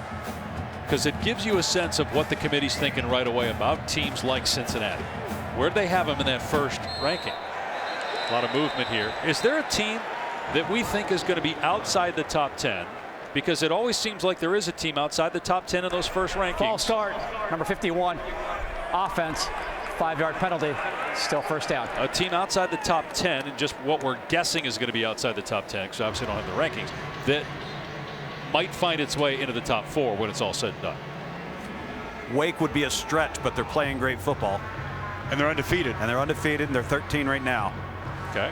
So that could be one. I would agree with that. I don't know where Ole Miss will be, but if Alabama slipped up and Ole Miss can win out, yeah, potentially them, but I think there's a lot of names there, Dave. Sparkman with a catch. What about another team from the Big 12? What about Baylor? They have the 1 loss, but they do have Oklahoma here in 2 weeks. And what about Oklahoma State, for that matter? I mean, Oklahoma State's only lost a narrow margin last week in Ames.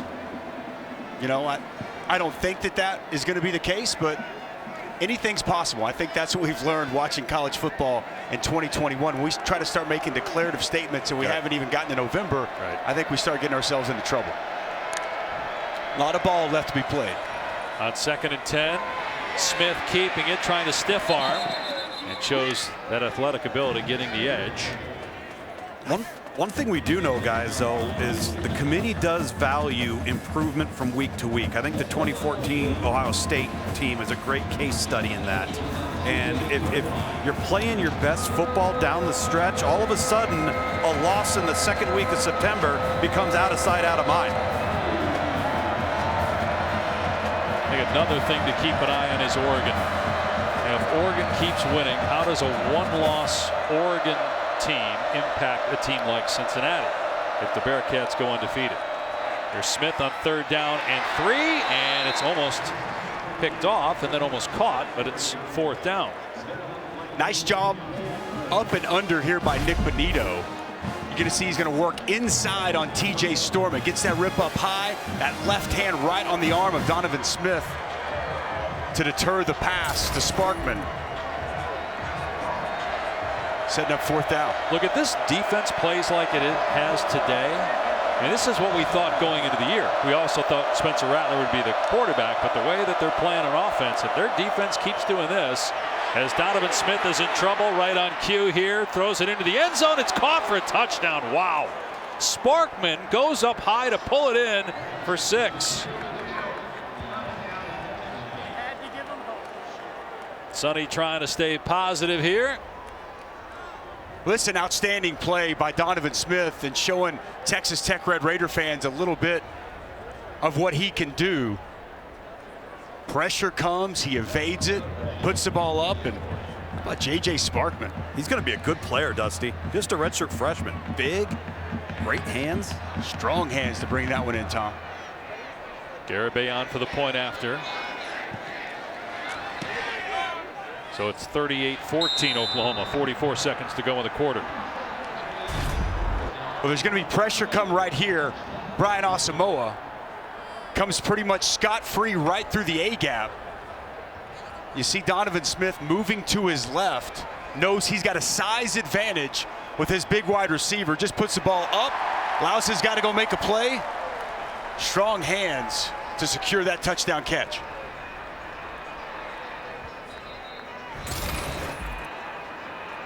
You got 3 games left: Iowa State, Oklahoma State, and at Baylor for Texas Tech. So, you know, Sonny Cumbie's going to have to make a decision. If Columbia is healthy, does he stick with them, or does he go to Donovan Smith and just let him roll the final 3 games? As you see that positivity and excitement from Sonny Cumbie there. Love that fire, that passion. Trying to rally the troops, get them not to quit, keep playing, keep fighting.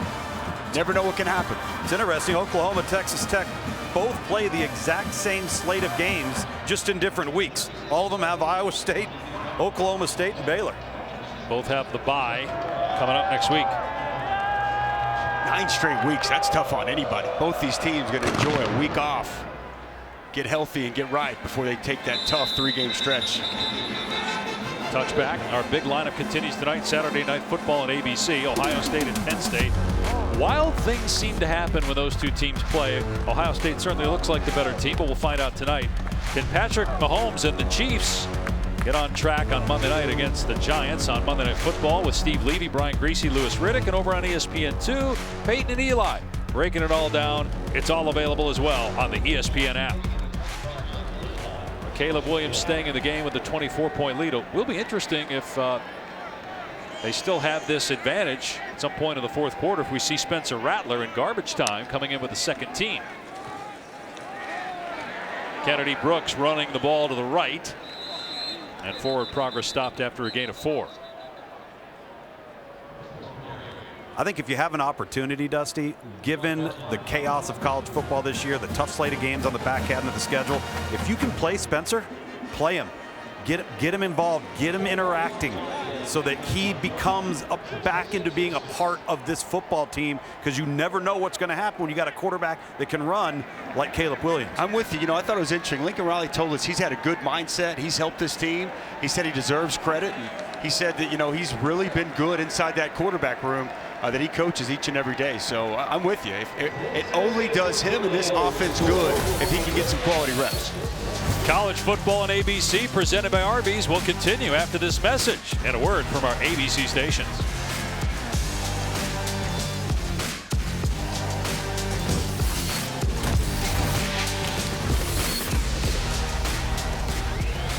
Welcome back to college football on ABC, presented by Arby's. As we continue Dr. Pepper's championship drive game of the week.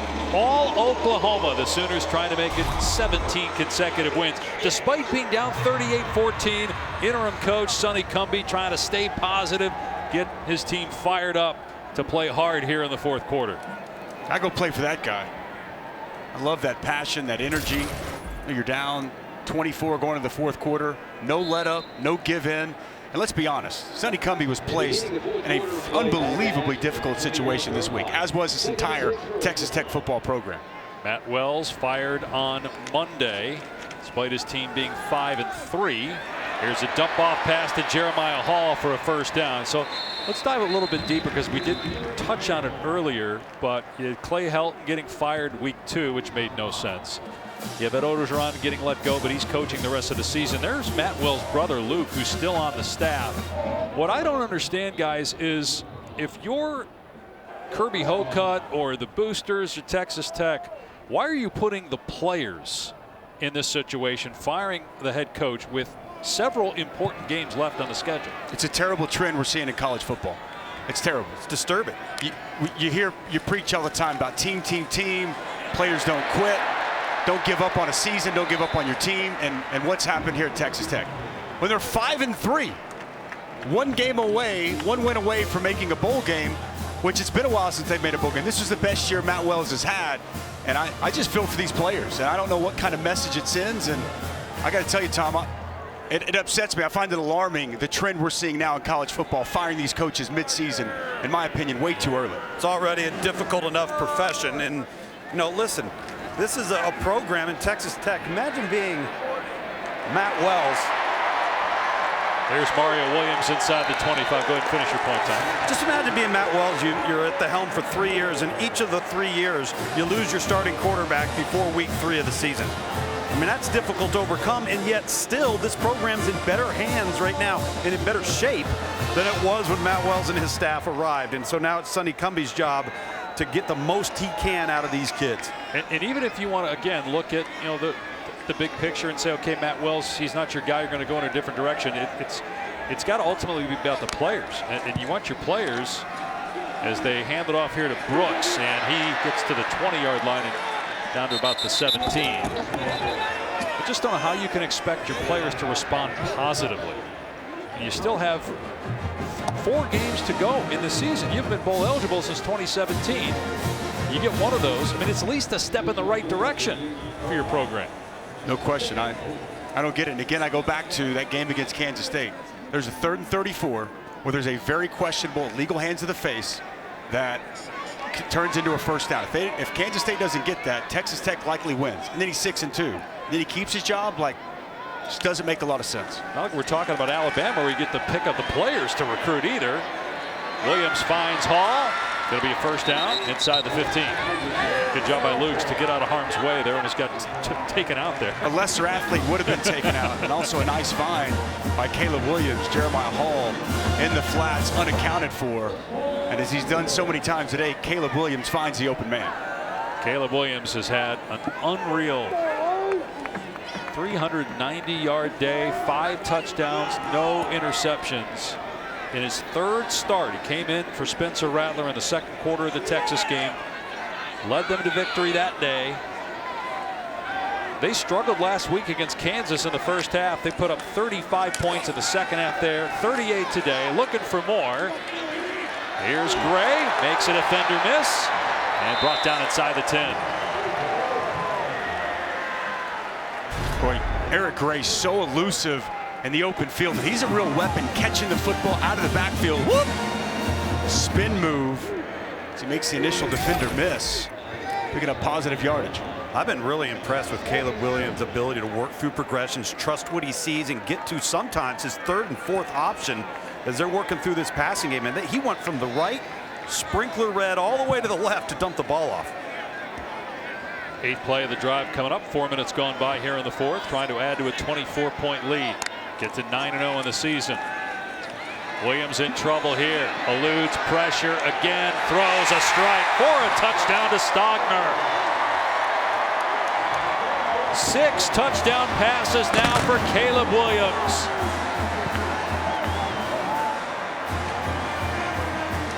And yet another new target that Caleb Williams identifies. This is a good sign for the Oklahoma offense. Austin Stogner, such a red zone weapon. 6'6", great catch radius, but really you go back to last year when he injured his knee, hasn't quite been the same. If you could start to get him going as a legitimate red zone threat, makes this offense that much more potent. And Brkic makes it 45-14 Oklahoma. Well, it's been all Sooners today here in Norman. They wanted to make a statement, and a statement they have made, especially that man, Caleb Williams. He finds his big tight end in the back of the end zone for another Sooner touchdown.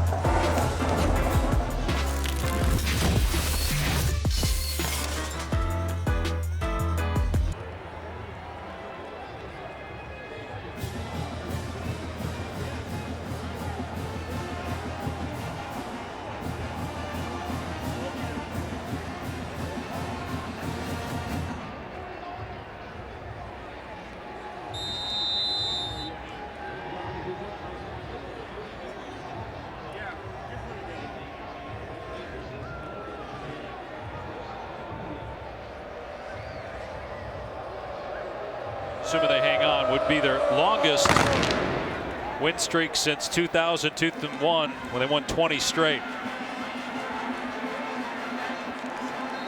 On the return out to the 30-yard line for Taj Brooks. All right, 2016.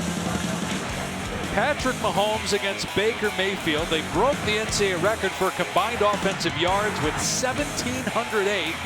Oklahoma won 66-59 in Lubbock, and on that day, Baker Mayfield threw a record 7 touchdown passes. The reason we show you that is because Caleb Williams is 1 away. He's got 6, which ties Kyler Murray, who had 6 against Baylor in 2018, 1 away from tying the 7th thrown by Baker Mayfield. Donovan Smith sends that one into the stands. That game is a statistical anomaly. You referenced the yards. How about each team at 854? Patrick Mahomes with his rushing went over 800 yards. But the efficiency of Baker Mayfield. 7 touchdown passes on 36 attempts for 545. Man, Joe Mixon had an unbelievable game, over 200 rushing, 100 receiving, like it was just crazy. 88 passing attempts. Unbelievable. For Patrick Mahomes in that game. And again, 7 touchdowns versus 9 incompletions for Baker Mayfield. Smith throws that over the head of the intended receiver, Tharp. That's hard to do. He's 6'9". It'll be 3rd and 10. Both these first 2 passes of this drive, Donovan Smith just really misfiring on his throws, not even giving his wide receivers and his tight end right there an opportunity to catch the football. So with the numbers that Caleb Williams has today, at 8 touchdowns coming in, now he's got 14 to go with 4 rushing touchdowns. Is it possible, if, I'm not saying he's going to throw 6 touchdowns every week, but if Oklahoma keeps winning and he keeps performing, as Smith on 3rd and 10 again throws over the head of the intended receiver incomplete. There's a flag down though. We'll sort out the flag in a second, but is it possible that Caleb Williams gets into the Heisman conversation? Well, he's already the 5th highest odds per Las Vegas. Pass interference, number 9, defense, 15-yard penalty from the previous spot, automatic, first down. It's on DJ Graham. And here's a little bit of this DJ Graham. Seeing a little bit too much push off there as he tries to go up and make another one-handed grab, as we've seen on this field earlier in the season. One of the great interceptions you'll ever see against Nebraska. Much contact down the field there. Graham, a former wide receiver. Smith moving to his left, takes off and tracked down by Downs and Ellison. So here's that play by DJ Graham. You see Adrian Peterson, Trey Young, everybody jumping in here. Former Sooner football and basketball players comparing it to what Odell Beckham did, and even he tweeted back at DJ Graham. That's pretty cool right there. If you're a college kid and you see Odell Beckham giving you love, unbelievably athletic grab by DJ Graham in that game. Got to run it on 2nd and 7, first down. White, but a flag is down. So let's finish up the Caleb Williams discussion here.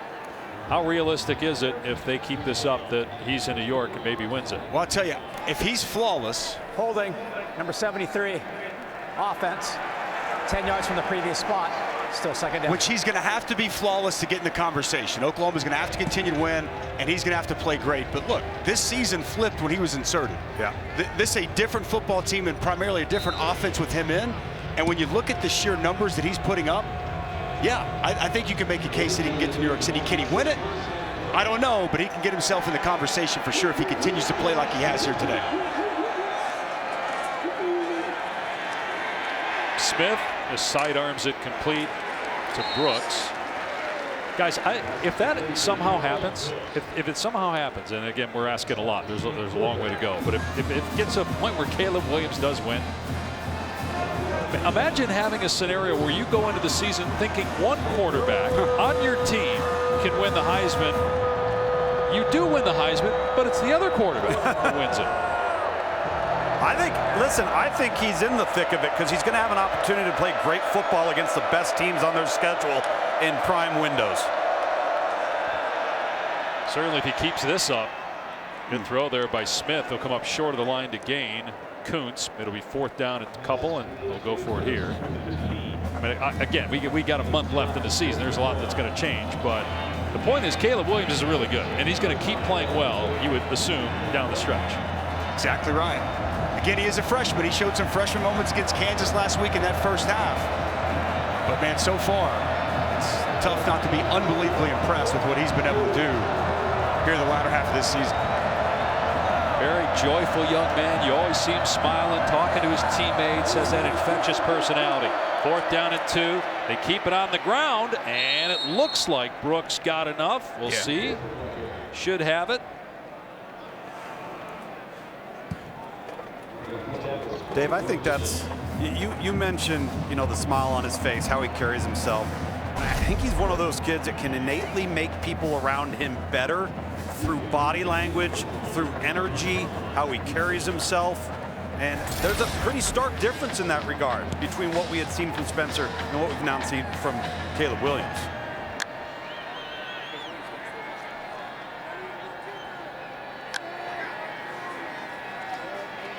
Smith, arm hit, and it's recovered by Isaiah Thomas. He forces a fumble, and he recovers it.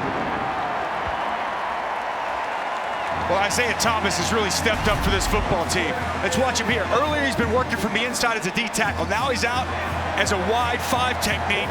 Good hands, and he gets that ball out from Donovan Smith. Outstanding afternoon for the senior, Isaiah Thomas.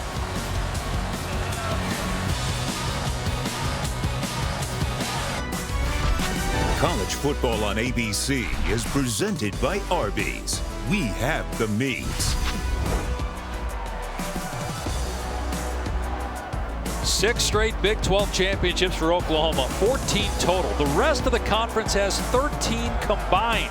They finished 2nd last year in the regular season, but won the Big 12 title game, beating Iowa State. A win today, and they lead 45-14. Will get them to 6-0 in conference play, 9-0 overall. With a bye week coming up next week, then at Baylor, home to Iowa State, and at Oklahoma State. Spencer Rattler is coming into the game. The last time we saw him, as he gets an ovation from the crowd, was in the Texas game when he was benched. He was 8 of 15 in that game with an interception. He was the Heisman favorite coming into the season, the sophomore from Phoenix. He's getting a standing ovation right now. Good for this crowd. Good for Spencer. Marcus Major in the game at running back, and they're just going to keep it on the ground here with the big lead. And Major, a sophomore, missed the first 5 games of the season, finally ruled eligible by the NCAA for the Texas game. And getting him back in the fold is not insignificant. I mean, he's a little bit more of a bigger, more physical back, coming in late in the season with fresh legs. He can help them quite a bit in the run game these last 3 games of the regular season. Rattler will throw, and it's completion. Brian Darby with a 1st down. Coming up later tonight, Penn State, Ohio State on ABC. You got Ole Miss, Auburn, and ESPN. SMU, it only helps Cincinnati, right, if SMU keeps winning before they play late November? No doubt. That Mississippi-Auburn game, fascinating to me. Tough place to play. Auburn off a bye. Matt Corral, talking about Heisman. He's a guy who's very much at the top of the Heisman conversation with a big stage tonight. Nice run here by Major. 9-yard gain. Flag down. Eric Monroe with the tackle. Holding, number 64. Offense. 10-yard penalty from the spot of the foul. Still 1st down. Wanye Morris, they have their 2nd team offensive line out there right now. That's one thing that I think about this team as we've watched them. The offensive line has been a work in progress, and they started to play much, much better. They haven't got the ground game going today, but they protected well, and that's another area that early in the season they had some woes and question marks that they're starting to solidify themselves and turn into the group that we've accustomed to see under Bill Bedenbaugh. Rattler throwing a deep ball here, got single coverage downfield, and it's caught by Darby for a touchdown. That's the Spencer Rattler we saw last year.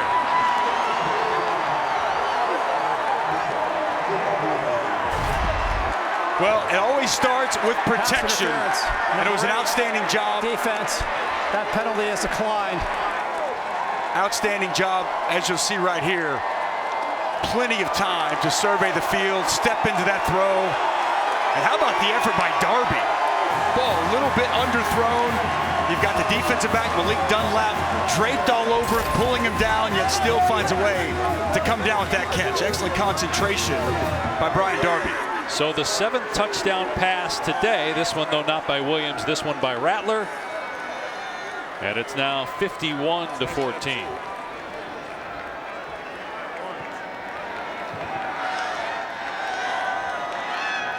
You see Rattler getting congratulated by his teammates, and you guys talked before as they're still looking here to make sure it was caught. They did rule pass interference, so if it's an incompletion, it's still pass interference. It does look like he controls it all the way to the ground. But you guys talked about keeping Rattler involved, keeping him engaged, because you never know when you might need him again. 52-14, Sooners up big. Spencer Rattler getting his first game action since the Texas game 3 weeks ago with a touchdown pass to Brian Darby.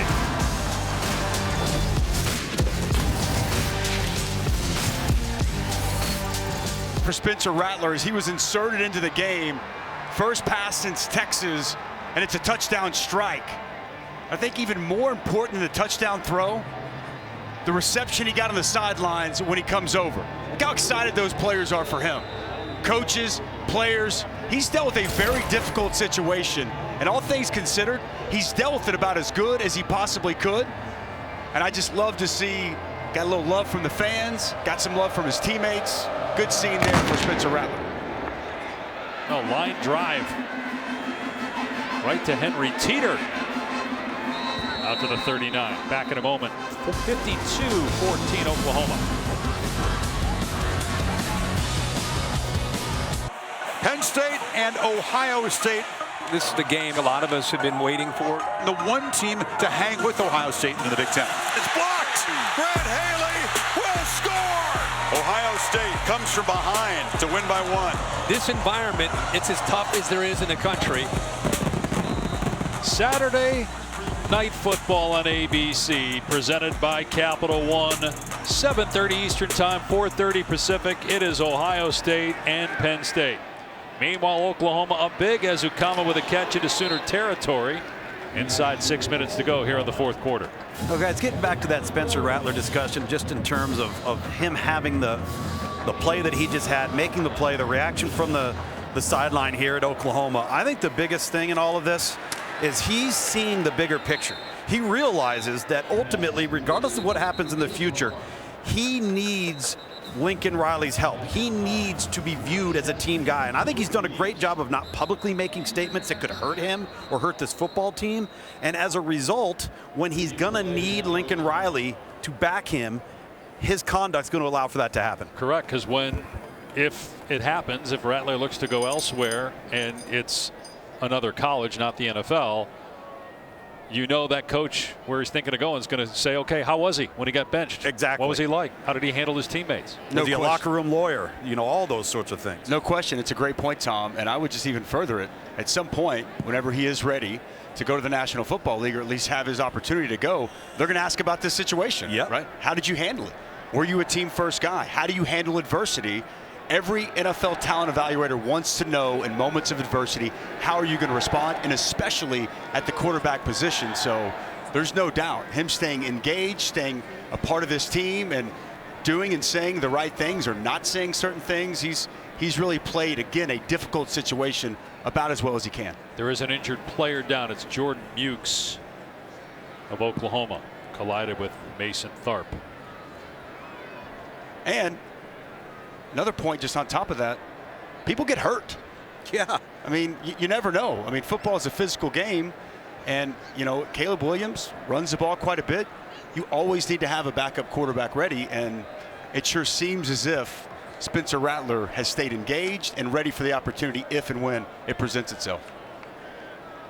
Let's take a look, speaking of injuries, what happened here.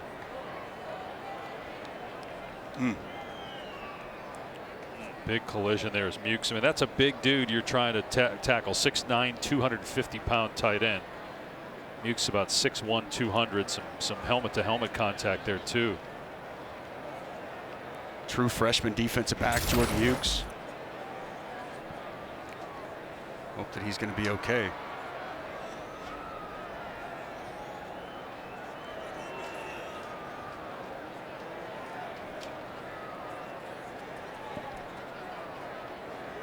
So while we have a moment here as they tend to Mukes, and hopefully he's all right, you know, thinking big picture about Oklahoma, just looking at the remaining schedule, you know, you get the bye week and then you're playing a hot Baylor team. You still have Iowa State. That game will be here. They just lost to West Virginia. And then you have Bedlam to finish the regular season. Is your opinion based on whether they can run the table? Has that changed after what you saw today? I mean, look, I think Oklahoma, if they play their brand of football, I mean, they're going to be a favorite, and they're going to be expected to win each of the games they have remaining. The whole thing coming in today was the lack of consistency, right? And not putting it together on both sides of the football. Just because you do it once doesn't mean everything is fixed. But if this is the Oklahoma team we see coming off the bye to play those final 3 games, yeah, they're going to put themselves in a great position to be able to run the table on a very daunting schedule down the stretch in November. I think what makes people still a little skeptical is why did they play the way they did against Kansas? What happened there in that first half? Now maybe they figured it out. Maybe they're past that now. As Mukes is on his feet, and it's called not respecting your opponent. Not properly preparing. Yeah, that's exactly what it is. And I think that's the point, is that how you prepare, it's going to put you in position to have, you know, better success on the field. They've been to the college football playoff 3 of the last 4 years, 4 times in 7 years, but they have yet to win. And only Clemson and Alabama have more appearances than the 4. And they hung in there with Alabama in a shootout. They got beat pretty handily by that great LSU offense. This is where they were in the first poll in the 4 years that they made it, 4 of the last 5. And never been inside the top 4. Right, to start. They will be this week. Question is where. Here's Smith in trouble and dives forward for about 3 or 4.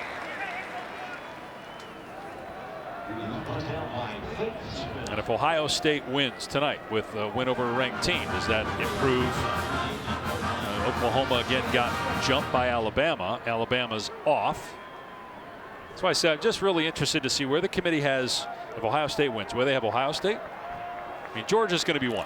Where do they have Michigan State? Where do they have a 1-loss Alabama team? And then the big one to me, where do they have Cincinnati? I got another big one you didn't mention. Where do they have Oregon? Yeah. I mean, of all the teams, Oregon's got the best win. True. I mean, you know, and again, I'd even mention that was without Kayvon Thibodeau, who's now back healthy and a unbelievably disruptive force for that defense. So I'm saying there's going to be all kinds of debate after Tuesday night. Those initial CFP rankings are released. Right, is the Michigan State win at home over Michigan bigger than the Oregon win at Ohio State? A lot of room for White, and he's inside the 2. 1st and goal. Tell you what, guys, it hasn't been easy for Alabama either. You look at the Tennessee game, obviously the loss on the road to Texas A&M. It hasn't been as effortless as we've become accustomed to seeing it. You know, we get conditioned and spoiled sometimes, I guess, to see, you know, an Alabama being Alabama or a Clemson being Alabama, and then when they're not, it becomes more magnified. Don't forget that Florida game too that came down to a 2-point conversion. Right. So 1st down and goal. Into the end zone is White for the touchdown.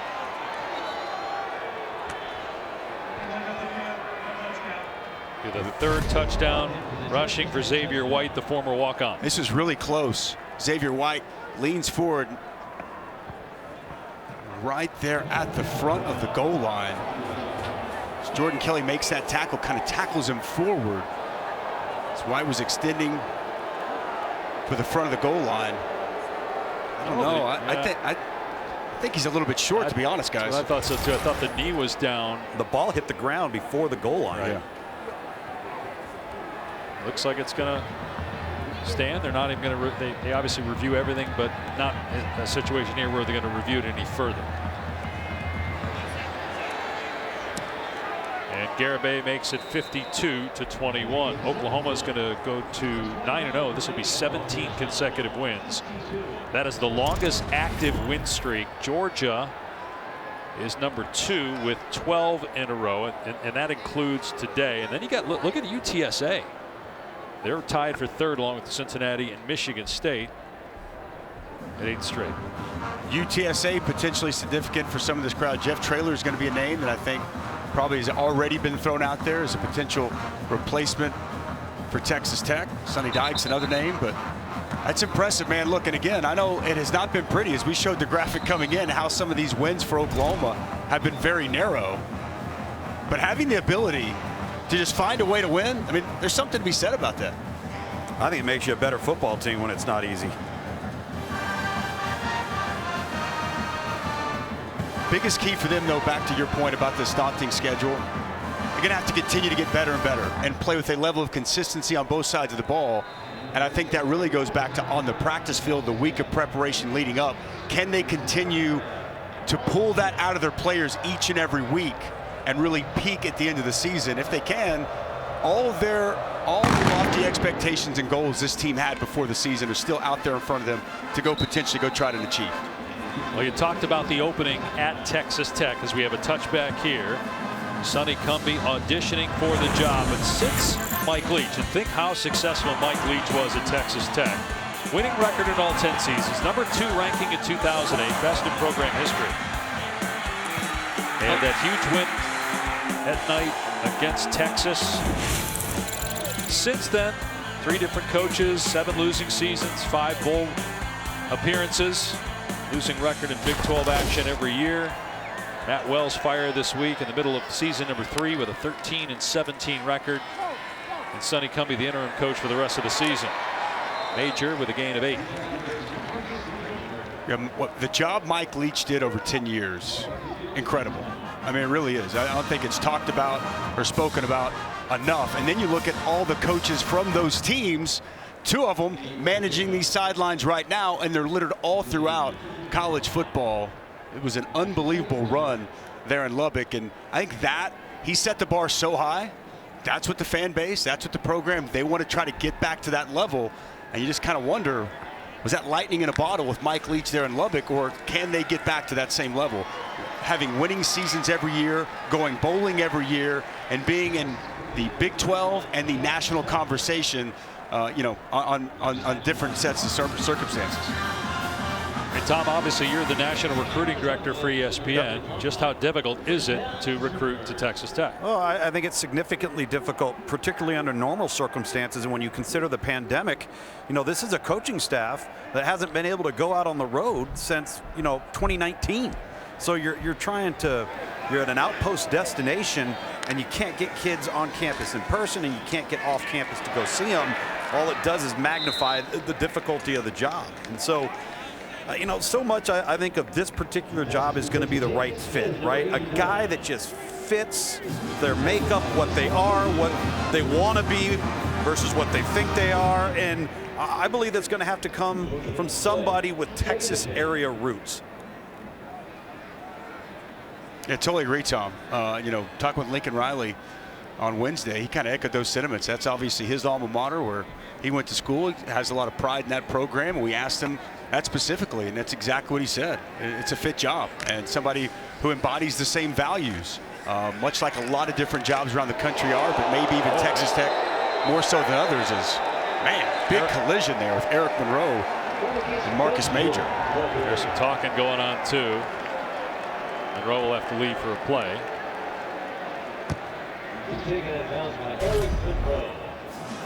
Pads popping, little counter scheme action.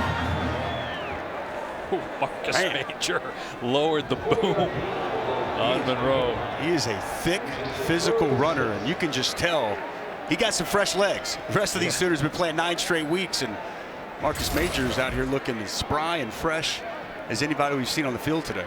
Texas Tech keeping a lot of its starters out there at defense. Final minute here in Norman. Spencer Rattler coming in here late in the fourth quarter, does have a touchdown pass as Major gets the first down. Then he fumbles the ball out of bounds. Sooners will have 2 weeks to get ready for a game at Baylor. Baylor has TCU next week. Big 12 race in the month of November. It's going to be fun. Baylor's playing some great football. Oklahoma has to go to there. Oklahoma State, again, almost put themselves in a position to win at Iowa State a week ago. Oklahoma has to travel to Stillwater. It's going to be a race to get to Arlington once again this season. It sets up for what should be a highly competitive month of November here within this conference. Today was not competitive. Oklahoma rolls 52-21. Lincoln Riley will go offer words of encouragement to his close friend Sonny Cumbie. They were at Texas Tech together. Lincoln knows how difficult a challenge is ahead for Sonny Cumbie. And Tom is with Lincoln Riley. Hold on just 1 second, guys. A lot of people on these two staffs that obviously Coach Riley very, very familiar with. Coach, I remember after week 1, I asked you to assess your offense's performance, and you said spotty. How would you assess it today? Yeah, we were better today. You know, we threw it well. Got the run game going a little bit better there in the second half. So guys made some competitive plays, blocked hard. So just a good, complete team effort all the way around. You said this week that your football team prepared well and they practiced well. Is that a direct reflection of maybe their personal pride? Yeah, I mean, shoot, it's a reflection of you're 8-0 now, 9-0 with everything in the world in front of you, and we're excited about where we're headed.